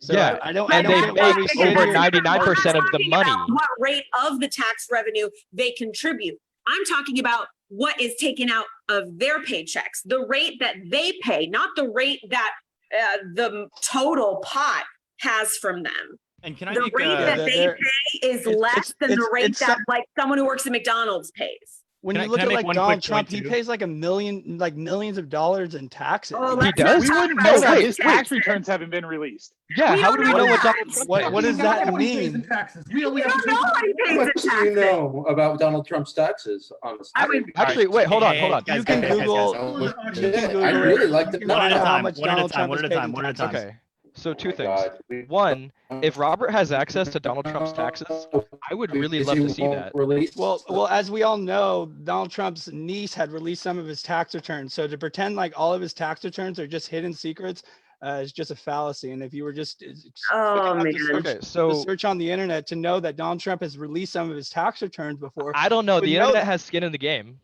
It might. Well, It yeah, might. I You think, might have I skin think you in guys, too, to sit there and everybody is going vilify to be the president. surprised at his tax returns. Let's But not act like That's people in also here are so non-partisan. not the point. Let's not That's sit here not and the act point. like your idea is nonpartisan and other and my idea is just sitting here and protecting the Okay. president. So to talk about what we're actually talking about. Very interested in Donald Trump's tax return. Oh, Who's Jules is lagging. underwater? Oh man, Jules, your internet's So, way down. okay, Funky. back to what we were actually talking about before we invoke the name of Donald Trump, which invariably ends up with all of us yelling at each other. Yeah. mainly. So what Still Amanda's love saying you all though. is literally just, aside from deductions, aside from amazing accountants, aside from all of that shit, if the people who are making the most money are paying a lower percentage of the money, like, and not even if, the people who are making the most money are paying a lower percentage of that money in taxes just on the laws alone than the people making much less money. And that is not a system that makes sense. And because of that system, when a tax cut is passed that predominantly favors the people making the most money, we might save $1,000 on taxes, but they're saving, and by saving I mean not putting it into the economy, or Well- not putting it into the country that has facilitated their ability to make wealth. You And don't can I think just they make a quick- can I reinvest just make that a quick money? point? Hold on, So Robert, I'd like to please. finish what I was saying. Not always. Go ahead. Oh, I'm just asking. I would like to finish what I was saying, and then I'll listen to your question afterwards. So when you have these people who are being taxed at a lower rate and they're getting a tax cut, then that means that even less of the money that they have made because they're located in the United States and get to reap the benefits of being in the United States gets put back into the communal benefit. And it doesn't make sense for the people who have benefited the most from the system set up in the United States to be paying and contributing less than the people who are benefiting the least. They're not contributing less though. They're paying more in taxes. I don't They're get paying No, more in not hard numbers, relative but to their not in income. percentages. They're I'm- paying less relative to their income. Yeah, so I understand, but when you're still paying more money in taxes than the people percentage, we can just sit here and just keep looking at different aspects of how they pay less to their Robert, income. Robert, No. can I ask you a quick question? What do you think But- about the capital gains tax? Like, how do you think the capital gains tax is at a fair rate right now? Because that's how the majority of millionaires get out of paying their fair share. Wait a minute, are you talking Also period income. Yeah, for capital gains for the death tax or just capital no, gains no, like just stock? capital. No, like stock options? yeah, I Okay, think that's yeah. crazy that the capital gains tax is lower than the That's percentage. what I mean. Of, It got yeah, lowered from like it got lowered like I understand that 20%. there's I understand that there's certain aspects of the tax code that we can tweak and work out, but there's also the fact that these millionaires and billionaires are the people who run these corporations, and it's not like they just hide this money and put it under a mattress. This money gets reinvested back into the economy. This is the money that creates Oh, jobs. no, There we no. go. Technically, Oh, that's not no, it true. The does data not. doesn't. And the Ooh, data doesn't trickle support that. down. The data no. does not prove that. The Where do you data think does that not all these new support that. business- What do you mean? Where does all the money go? Into It the sits in CEO's account. pocket. Who is It sits- paying your who's paying you? In Panama. Who's paying? Take turns. Yeah. Okay. No, So it goes if overseas you want to to ask who's Robert, paying me, I have a Bermuda. legitimate response to that. You want to ask who's paying me. Okay. So if my productivity, because of technology, because of all these other factors, has gone up so much in the last 40 years, and my wages haven't, then who's paying me? The person who's paying me is paying me a fraction of what I am worth in that case. So if Well, you're that's a asking, different- no, that's a I so, agree different that aspect. wages are stagnant. So, So I if mean, you're Let him- or asking me, Robert, let Daniel finish. if you're asking me where the money is going, if you're saying that it's being circulated back into the economy, that is not the case by the numbers. By the numbers, that money is sitting in an account accruing interest or being used for political lobbying, neither of which benefits me, the worker, who is one of the main people generating that wealth. I think it's great that you're a worker, but I think that too many people on the progressive left think that they have so much Robert, quick response. about I want to go to Vlad. Okay. care about who they are. I mean, you have to look at the aspect of these people who create these businesses. These are all the people that invest the money. They're the people that buy the machines. They're the people that buy the products. They're the people that pay these wages for all these people. I mean, yeah, it's great that you're a worker and you can sit there and do whatever. And it's great that I'm a tree worker and I can cut down a tree, but I'm not the one who bought the chipper. I'm not the one who bought the truck. I'm not the one who built the client base. So to feel that you deserve more of the profit because of that, Because my productivity has gone up, because I'm producing more, but I don't deserve more of the profit. So, No, So, Robert, so are Robert, I they have doing me a question. favor by employing me? Is that nice of them? Is that out of their kindness? No, it's a Or free did market they employ me? employment. it's If you yeah, think you can exactly. get a It's better a free job market. for You more can go money, somewhere else. that's where you should do. Guys, Robert, I have a guys. question. So Greg, if it's the free market, then Well, if hold it's on, free guys. market, I don't want why to get out of control like this. Okay, we got to go to No, one not out of person at a control. time. Vlad, you wanted to respond real quick, then I'll go to Kylan, and then Daniel, you can respond. Yeah, actually, I did want to respond real quick on this topic, and Robert, I get what you're saying in regards to the dollar amount, but I don't agree with you, and respectfully, I don't agree with you. I don't believe that if somebody pays, $1 million, but that's 0.01% of their income versus someone that pays 10% of their income. However, that amount of money is like $2,000. There's a difference. The percentage makes a difference. So that's my first point. My second point is, you said that by giving these tax cuts, these companies are reinvesting in capital and creating more jobs and doing all that. I don't know how many studies I've read and that have disproven that point. And most recently, the 2017 tax cut, one of the biggest things that companies did after that tax cut was passed, when they received those dollars, was poured it right back into stock buybacks. And the only thing, there was a record amount of stock buybacks, which actually, up until the Reagan administration, was seen as a form of illegal stock manipulation. And it makes sense, because what you're doing when you're buying back stocks is you're decreasing the supply, therefore artificially increasing the demand, and the price goes up. Who does that help? The executives and the investors. The That helps. CEO Exactly. That and helps the board me. of directors. That helps me Exactly. in my 401k. Exactly. That's great. It helps your 401k. It doesn't help you now. You're not going to get a little. It does. I made 21,000 off investing in Apple because of their buyback. Good for you. You invested. Most people in America actually can't. They don't have investment accounts. They don't have the know-how. They don't have the disposable income to be able to pump 10 grand into the stock market when it's down. So to say that these companies do these things for they reinvest in the community, they reinvest in the economy. Yes, some might. That's absolutely true.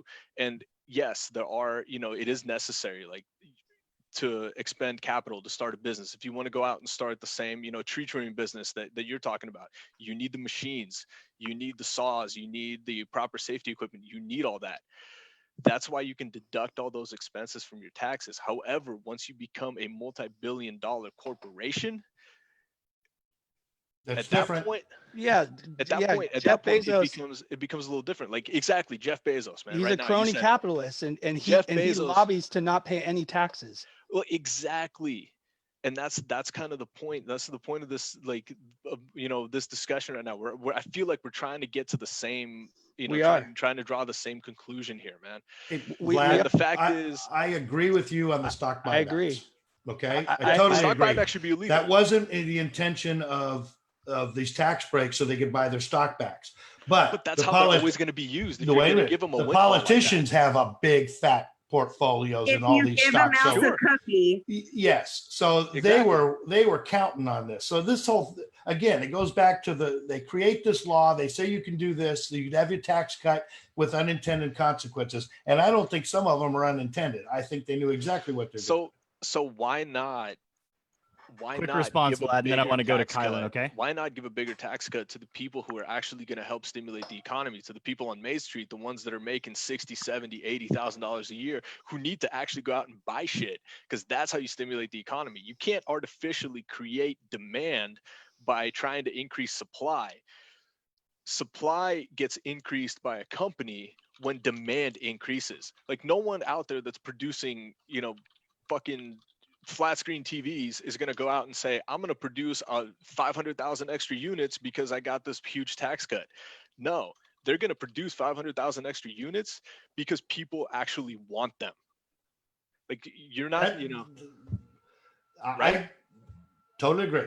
But if that 100% TV agree. manufacturer didn't invest back into the plants and they pocketed the money, unless you write that into the tax cut in the law, there's nothing you can do about it. Yeah. They're going to do it. The bad Yeah. guys are going to be bad guys. You're And not that's why going to this- get. You're not going to get Skittles and unicorns on anything that comes out of Washington. So And why that's are why we this arguing tax cut for is the a bad joke. guys to? So you're have going to pay a enable lower the people who percentage? allow the bad guys to I'm continue not. to be allowed I'm bad not guys? arguing for that at all. But what I'm saying is that more free market is what's going to make the middle class more money. I don't think that taxing the rich and vilifying the rich is paying 90% after the billionth dollar is going to help America. We've The seen market same thing isn't happen. free. Okay, Robert. I Robert, know Yeah, it's we need not. a I know it's not. And well-regulated the free less market free is that the our goal. market gets, I feel is the worst that's going to happen. And I'll give No. you an example real quick.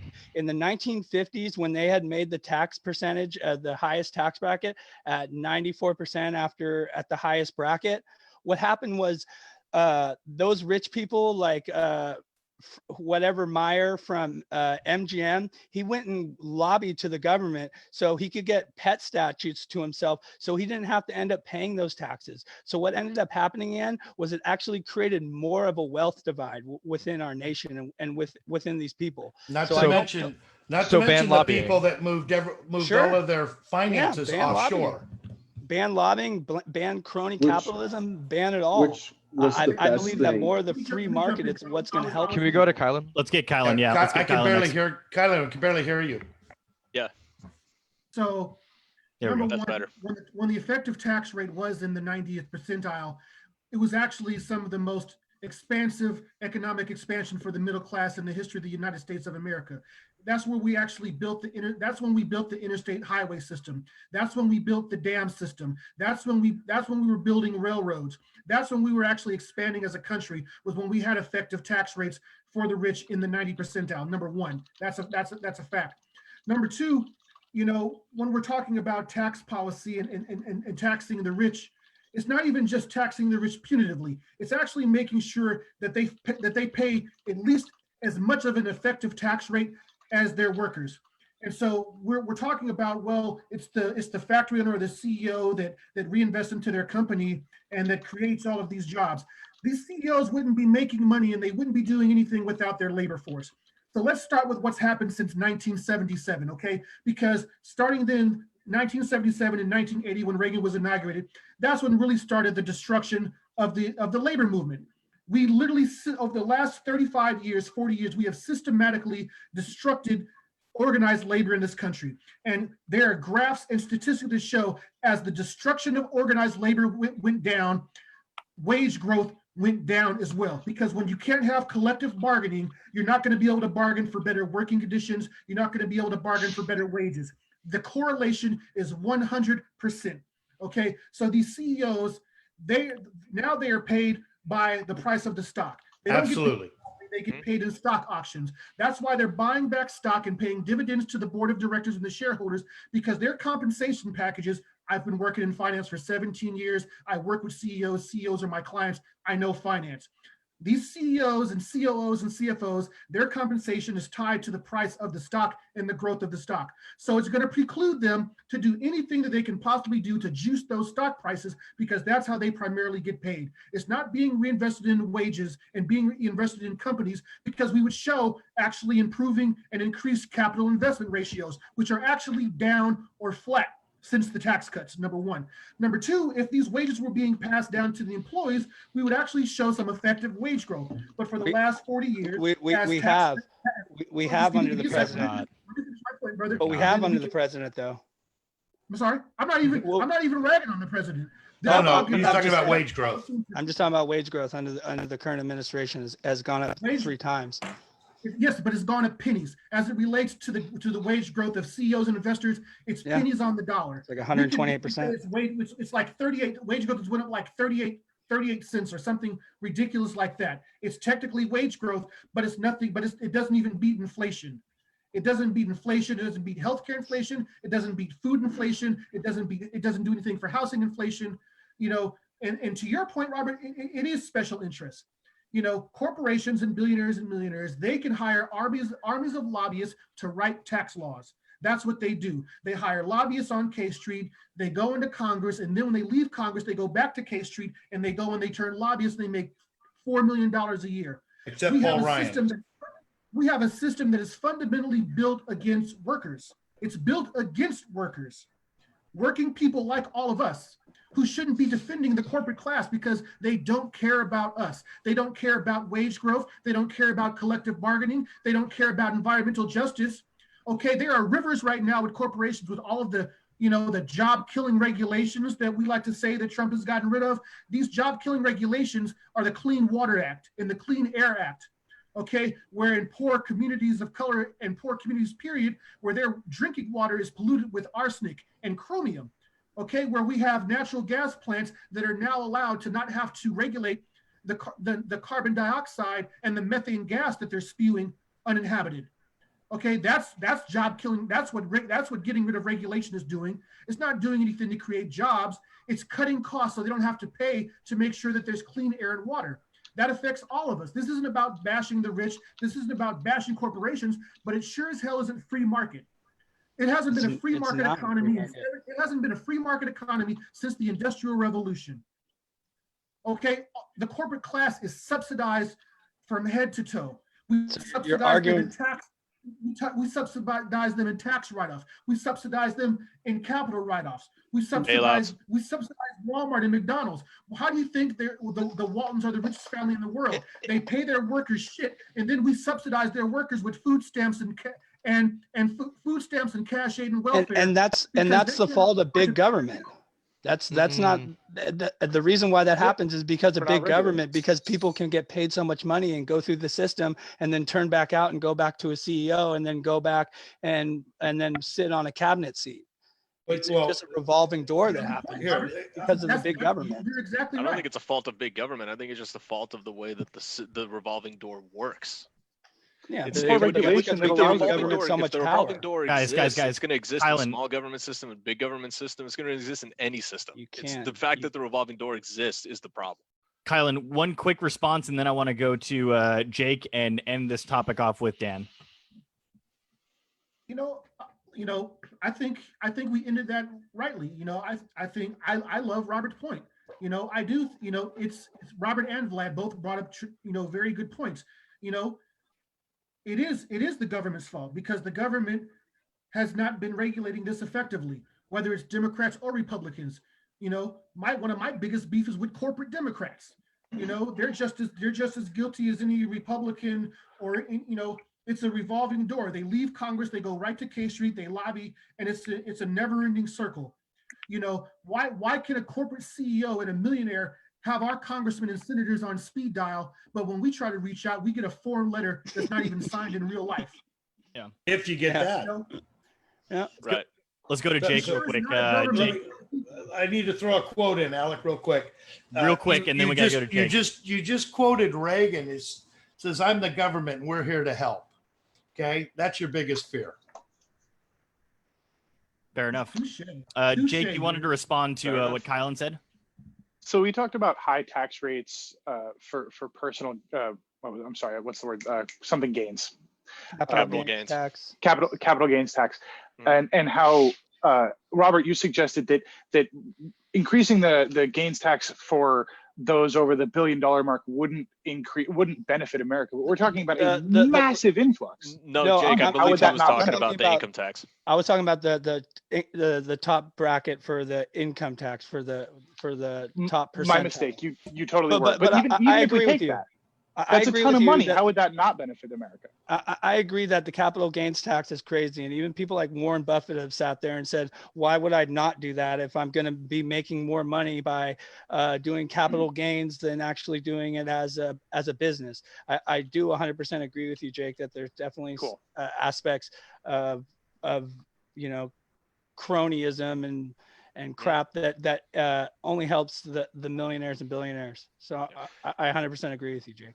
So I think we should drastically increase the capital gains tax over a certain mark, you know, for the truly mega rich, and that also the income tax. Personally, I think they should be paying a higher percentage because it won't hurt them. They have so much that it's not going to damage their well-being at all. And beyond that, the corporate tax rate used to be much higher. These things have dropped off staggeringly to the point where they're not putting in. They're able to hide. Amazon barely put in any money last year, let alone, I mean, the years prior. So if we could just start an aggressive tax on them, and maybe more to the point, a tax on the companies that are actually profiting off the current crisis, like Facebook, who gains ad revenue based on clicks and likes and just being on a page. If we could tax those people who are making an increase in revenue for the current crisis, we could be paying for tons of stuff. We could have done this a lot better. And Jake, to add to your point, you know, just because I know someone's going to say this, there is no evidence to suggest that innovation would be, or not innovation, investment would be stifled any little bit by raising the capital gains tax. There's no evidence of that whatsoever. So to that, it was shown, you can see it in history, when there's a high capital gains tax, the companies who have a lot of money in their bank are encouraged to spend it on innovation, paying their employees, buying new equipment, that kind of stuff. That floods the economy with a ton of money. And when the capital gains tax is dropped incredibly, they're encouraged just by the fact of having a big bank to keep having a bigger bank because you make more money on more money. So wait a minute, I'm confused. So bear with me. If you have, are we talking capital gains or corporate tax rate? Because I think I inverted two at one point, but I meant corporate tax rate for the last part. Okay, because capital. Let's see. Would you, as Jake said, the capital gains. What's rich to you? Where do you start? Well, real quick, Greg, we got to go to Dan after this. this. Really high upper percentage. I'm not talking about the people who have 20 million or 50 million. I'm talking about the people who are in the hundreds of millions and even past the 500 point. Okay. The people who are really, truly, there's 40 billionaires in the world. Let's tax the smack out of them. And even if you kept them well within the billionaire range, if you tax the smack out of them, we would have a much, much larger budget to be playing with. The reason I ask is we all live in the Bay Area. So we all get paid as compared to the rest of the country, fat compared to the central of the country. So no argument here. Does my income potential here in the Bay Area count for capital gains like my house and all that compared to somebody in the Midwest? So that was my point. That's why I wanted to know, where were you talking hundreds of thousands of capital gain or the millionaires? So that's why I'm even past the millionaire. I'm talking about people who are making hundreds of millions of dollars. Okay. People who have AI algorithms that are doing stock trading for them. So you're talking massive amounts of money being traded. We're talking about the people who run, large corporations that are also involved in gigantic money moving. Wrap it up, Jake. Not, somebody who's really good with their stock trading. Fair enough. Let's go to Dan real quick, and then Vlad wants to end us off real quick on that topic after Dan. Go ahead, man. Okay. I kind of wanted to sort of reinforce what Kylan was saying. Well, okay. First off, shout out to Kylan for talking about collective bargaining and labor movement. Go unions. They'll get you paid. But aside from that, I think one of the things that we're really touching on here in this whole conversation, and because we've had a lot of disagreements tonight politically and all this stuff, but the one thing that has seemed to unite everyone, that everyone has seemed to agree with, is a frustration at the class divide. Is a real issue with the people at the top and then the rest of us, right? And that seems to be sort of like a uniting desire to see that addressed. And so given that, I think that with all the other things that we're talking about, and this is not to say that these other problems aren't real, like things like racism, sexism, like these are all very real and do need to be addressed. But I think what I want to focus on is that the thing that has brought us all together is this idea of sort of class warfare against the lower class. And so given that it seems like one of the most effective tools for this class warfare has been division of all of us who are kind of in the same boat. Like Robert, you and I have disagreed on a lot tonight. I probably have way more in common with you than I have with the leaders of my own party. I In the same 100% way. agree. You Yeah. and Jake, I think, are more on the same page of me in a lot of the aspects, even though we're probably disagreeing on so much. We really want the same goals in the end, I think. I completely agree with that. But so given that understanding that like really all of us are the ones in the same boat, I think that we should be very wary of who is like it seems like one of the most effective tools to keep us from that collective bargaining that Kylan is talking about is dividing us based Wrap it up, on Daniel. based on these extremities. And so I want to look at who is using the rhetoric of division. And I will absolutely say that there are people in the Democratic Party who are doing that.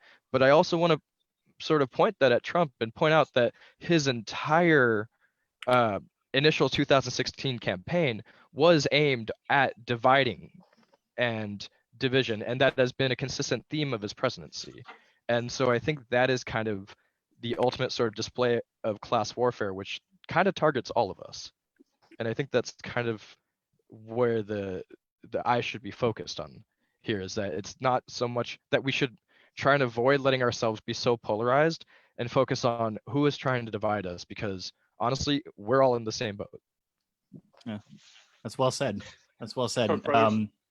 Vlad, quickly, and then I want to have a quick like 5-minute topic to end the night. So go ahead, man.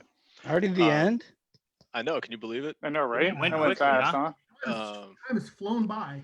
So Having fun. one thing I just wanted to say real quick, guys, and this is in response to like our discussion about capital gains and all that.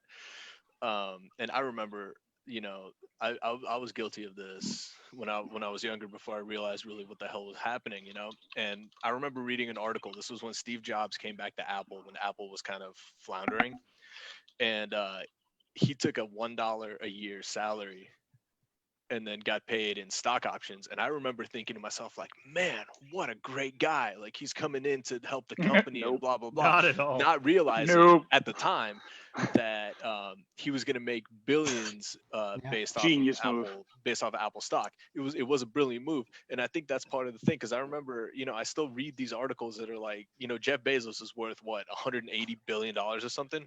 And I Yeah. read articles glorifying him for the fact that he takes hardly any salary at Amazon. His salary is less than $90K. It's the same amount that he paid himself in like 1999. Yeah, it's because it doesn't matter. It's not what he makes his money on. Exactly. And I think that's what we need to like, we all understand it here on this broadcast, and I think that's what we need to educate the rest of the country on, is that you might have an executive that gets paid $200,000-$300,000. They'll make $6 million, $7 million that year from stock options. Yep. Or something. Not to mention bonuses.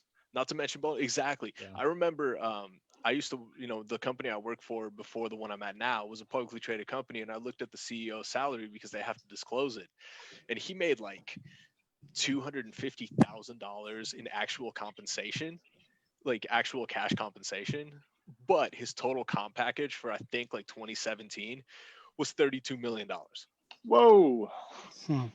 And you know, we're talking stock, we're talking bonuses, we're talking all kinds of stuff like that.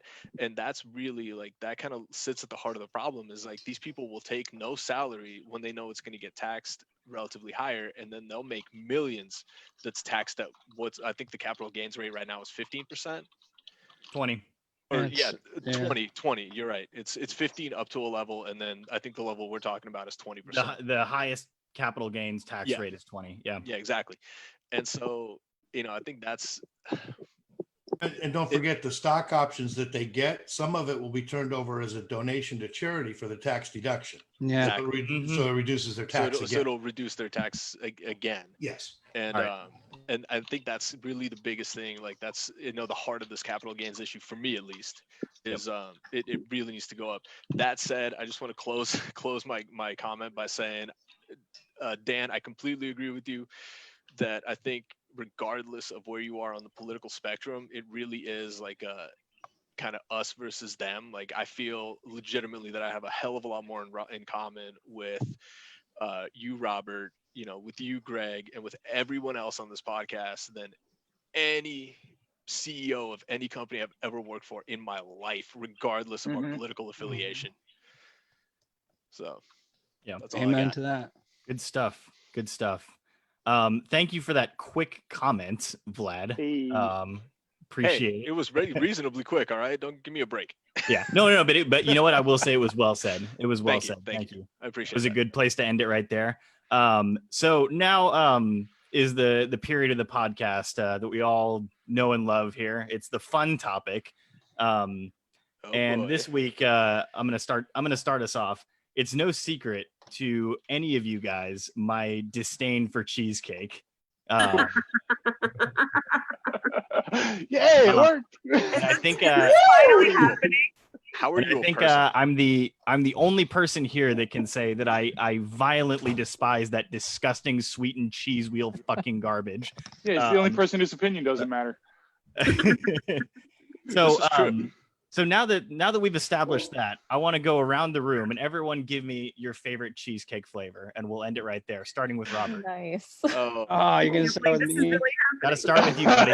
It's, Robert, I'm if you want super. to pass, I can take this one from you. Well, I already know what it is, but it's super Alright. plain Jane. I like an original cheesecake with caramel on top of it.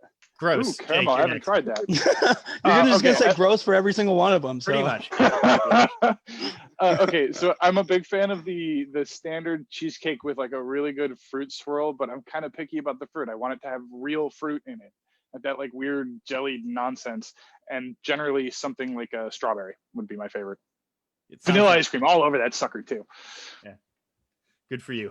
Vlad, you're next. Alex just super sarcastic, like good for you. He's just like. All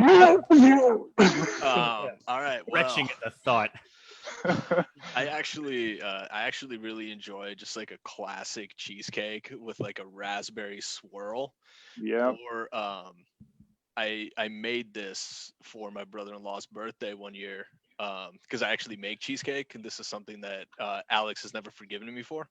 I knew we'd be friends. But I made a cheesecake that had a chocolate graham cracker crust and bits of crushed up Oreo in the batter. And Mm. Oh, that sounds good. I will say that was fucking delicious. What Pardon my was language. what kind of cheesecake was it? It was just a classic New York style Cool. with a sour cream topping. Yeah. You know, because they always crack, and you got to make it look pretty. There's a secret Alright. to making it not crack. Amanda, quick, let's get this over with. Okay, so I have 3 answers. Okay, so You if only I'm get at like, one. if I'm at like the Cheesecake Factory, it's gonna be either the vanilla bean cheesecake or the chocolate mousse cheesecake. Both are bomb. But the best cheesecake I probably ever had was when I went to Colombia, like the country, this February, and they had like this incredible passion fruit cheesecake with like I don't know what they did. They reduced it to like a jelly or a jam, and they put it on top. There was a nice thick layer of it, and it was incredible. I'm gonna find this recipe and try it. Oof. All right, Kylan, what do you got, man? I don't know if I can beat that passion fruit. I started feeling all tingly inside just Real. thinking about that. But Might have to go out and get some cheesecake right now. I went to the Cheesecake Factory, and it was after I ate my aged herb marinated ribeye steak, and That sounds great. I'm getting hungry again, damn it. yeah, goddamn Oh, right. that was some cheesesteak. I had a slice of cheesecake with warm chocolate, melted chocolate over the top. And as I took the bite of cheesecake and the warm chocolate came across my lips, I just thought about making sweet, passionate love. Dude, Wait, I thought this was a Wait a family minute. show. Okay, wait a minute. I got to turn down the From lights. the House of Blues. Kylan's story is brought to you by Pornhub. I already have the lights going. This is perfect. That's the I urge was to just get getting my the visa lights, out. getting the moon ready. Holy smokes. Holy shit. Robert can't take it anymore. He's out. All right. All right, Daniel, go for it, dude. I don't know that I can follow that. You have to. Come on. I No. mean, okay. I mean, this might be breaking the rules a little bit, but my favorite kind of cheesecake is one made by a worker who is in a union with a good pension and with good lifetime medical insurance for them and their spouse. That's my favorite kind of cheesecake. What, but is it vanilla or? Good what's one, the flavor, Conrad. All right, Hannah, Classy. let's hear it. I really like a classic cheesecake with a berry top, preferably blackberry. Ooh, okay. I've I like also blackberry a lot. made I will say that. Oh, you're halfway there. Halfway. Not going any further. I'll make you a blackberry cheesecake. No, thank you. So I also made a Oreo cheesecake years ago, and that was fantastic. It had the Oreo crust and mixed into it. Yeah. Right on. Jules, is your internet issue like fixed yet, or what's going on? It is not fixed, but can you hear me Yeah, okay? We can hear you. We can hear you. Okay, for now. Okay, because it's going to cut off and on, and hopefully it'll still work. So I make a classic New York cheesecake, but it has a caramel pecan topping that's candied pecans right on top with the walnuts and maple mixed into the batter. You said And you it make is that? Absolutely, yeah, I do make that. Yes. Oh That sounds wow. hella good, dude. I don't even like Yeah. the I love crust. the That sounds hype man. amazing. I will when we do our barbecue, whenever that actually happens, I will bring that and I November will 4th. shove one piece in Alex's face. Yeah. Hold them. So, Alex, I want to know: have you ever tried Japanese cheesecake? Because it is a distinctly different thing. It's much The more on the jiggly cake side. cheesecake. It's a dough. It's a little bit Mhm. jiggly, but it very much so experiences more like a traditional cake. It's I have also not made tried. with a completely different type of cheese too. Yeah, it is. so- It is. And flour. I can't say that I have. I encourage you to give that a shot. There's a place on Clement Street makes really, really good ones. Also, they do a cheesecake, not there, but there's cheesecake made with butter instead of the cheese, and it carries the same kind of Jake, texture. I'll but be it has a honest with very you. different The flavor. quicker we can get this topic done, the better I'll feel. No, I know. That's why I'm dragging it out. I think Alex is this close to Tyler, vomiting, go ahead. So No, let's just keep going. Let's see if we can make it throw up. I bet we could go a So- full loop. Everybody does a second favorite. yeah, dude, easily. They can easily. I do- My could do stomach three is more. empty right now. If I threw up, it would be fucking stomach acid. It would Tyler, just go be ahead. bile, yeah, but that's cool too. It'd be Challenge funny for all of accepted. us. So I love a cheesecake with strawberries and just strawberry just all over it. Just a And mess of strawberries. just a mess of strawberries, especially the syrup. Love the syrup. But any berry, frankly, is all good. Right on. All right, Greg, you're finishing us off here. I hate to disappoint you, but I'm with Robert. I just like a plain classic cheesecake. Don't put anything on it. Don't ruin it. It's like putting foo-foo in your Starbucks coffee. It just isn't worth it. Greg, All right. I will tell you this. The only answer that would have disappointed us is if you had said, I agree with Alex. Yes. It wouldn't have disappointed me though, and that's all that matters. It would have disappointed the rest of us, and that's really what matters. Well, I right. could have agreed with Kylan, but then I would have had to get out my visa. Expensive proposition. Or changed your pants. Ladies and gentlemen, I have one quick bonus guest before we end tonight. Jasmine is going to tell us what her favorite cheesecake is. Yay, Jasmine! Yeah. Hey, Finally. Jasmine. Hi, Jasmine. Hi. Yeah, I have to say, cheesecake I could eat any day is probably just going to be the classic strawberry or raspberry, but the pinnacle, the best one I've ever had is usually an Oreo cheesecake. Oh, yeah. Pretty popular. Have you ever fed Alex cheesecake in his sleep? Do it.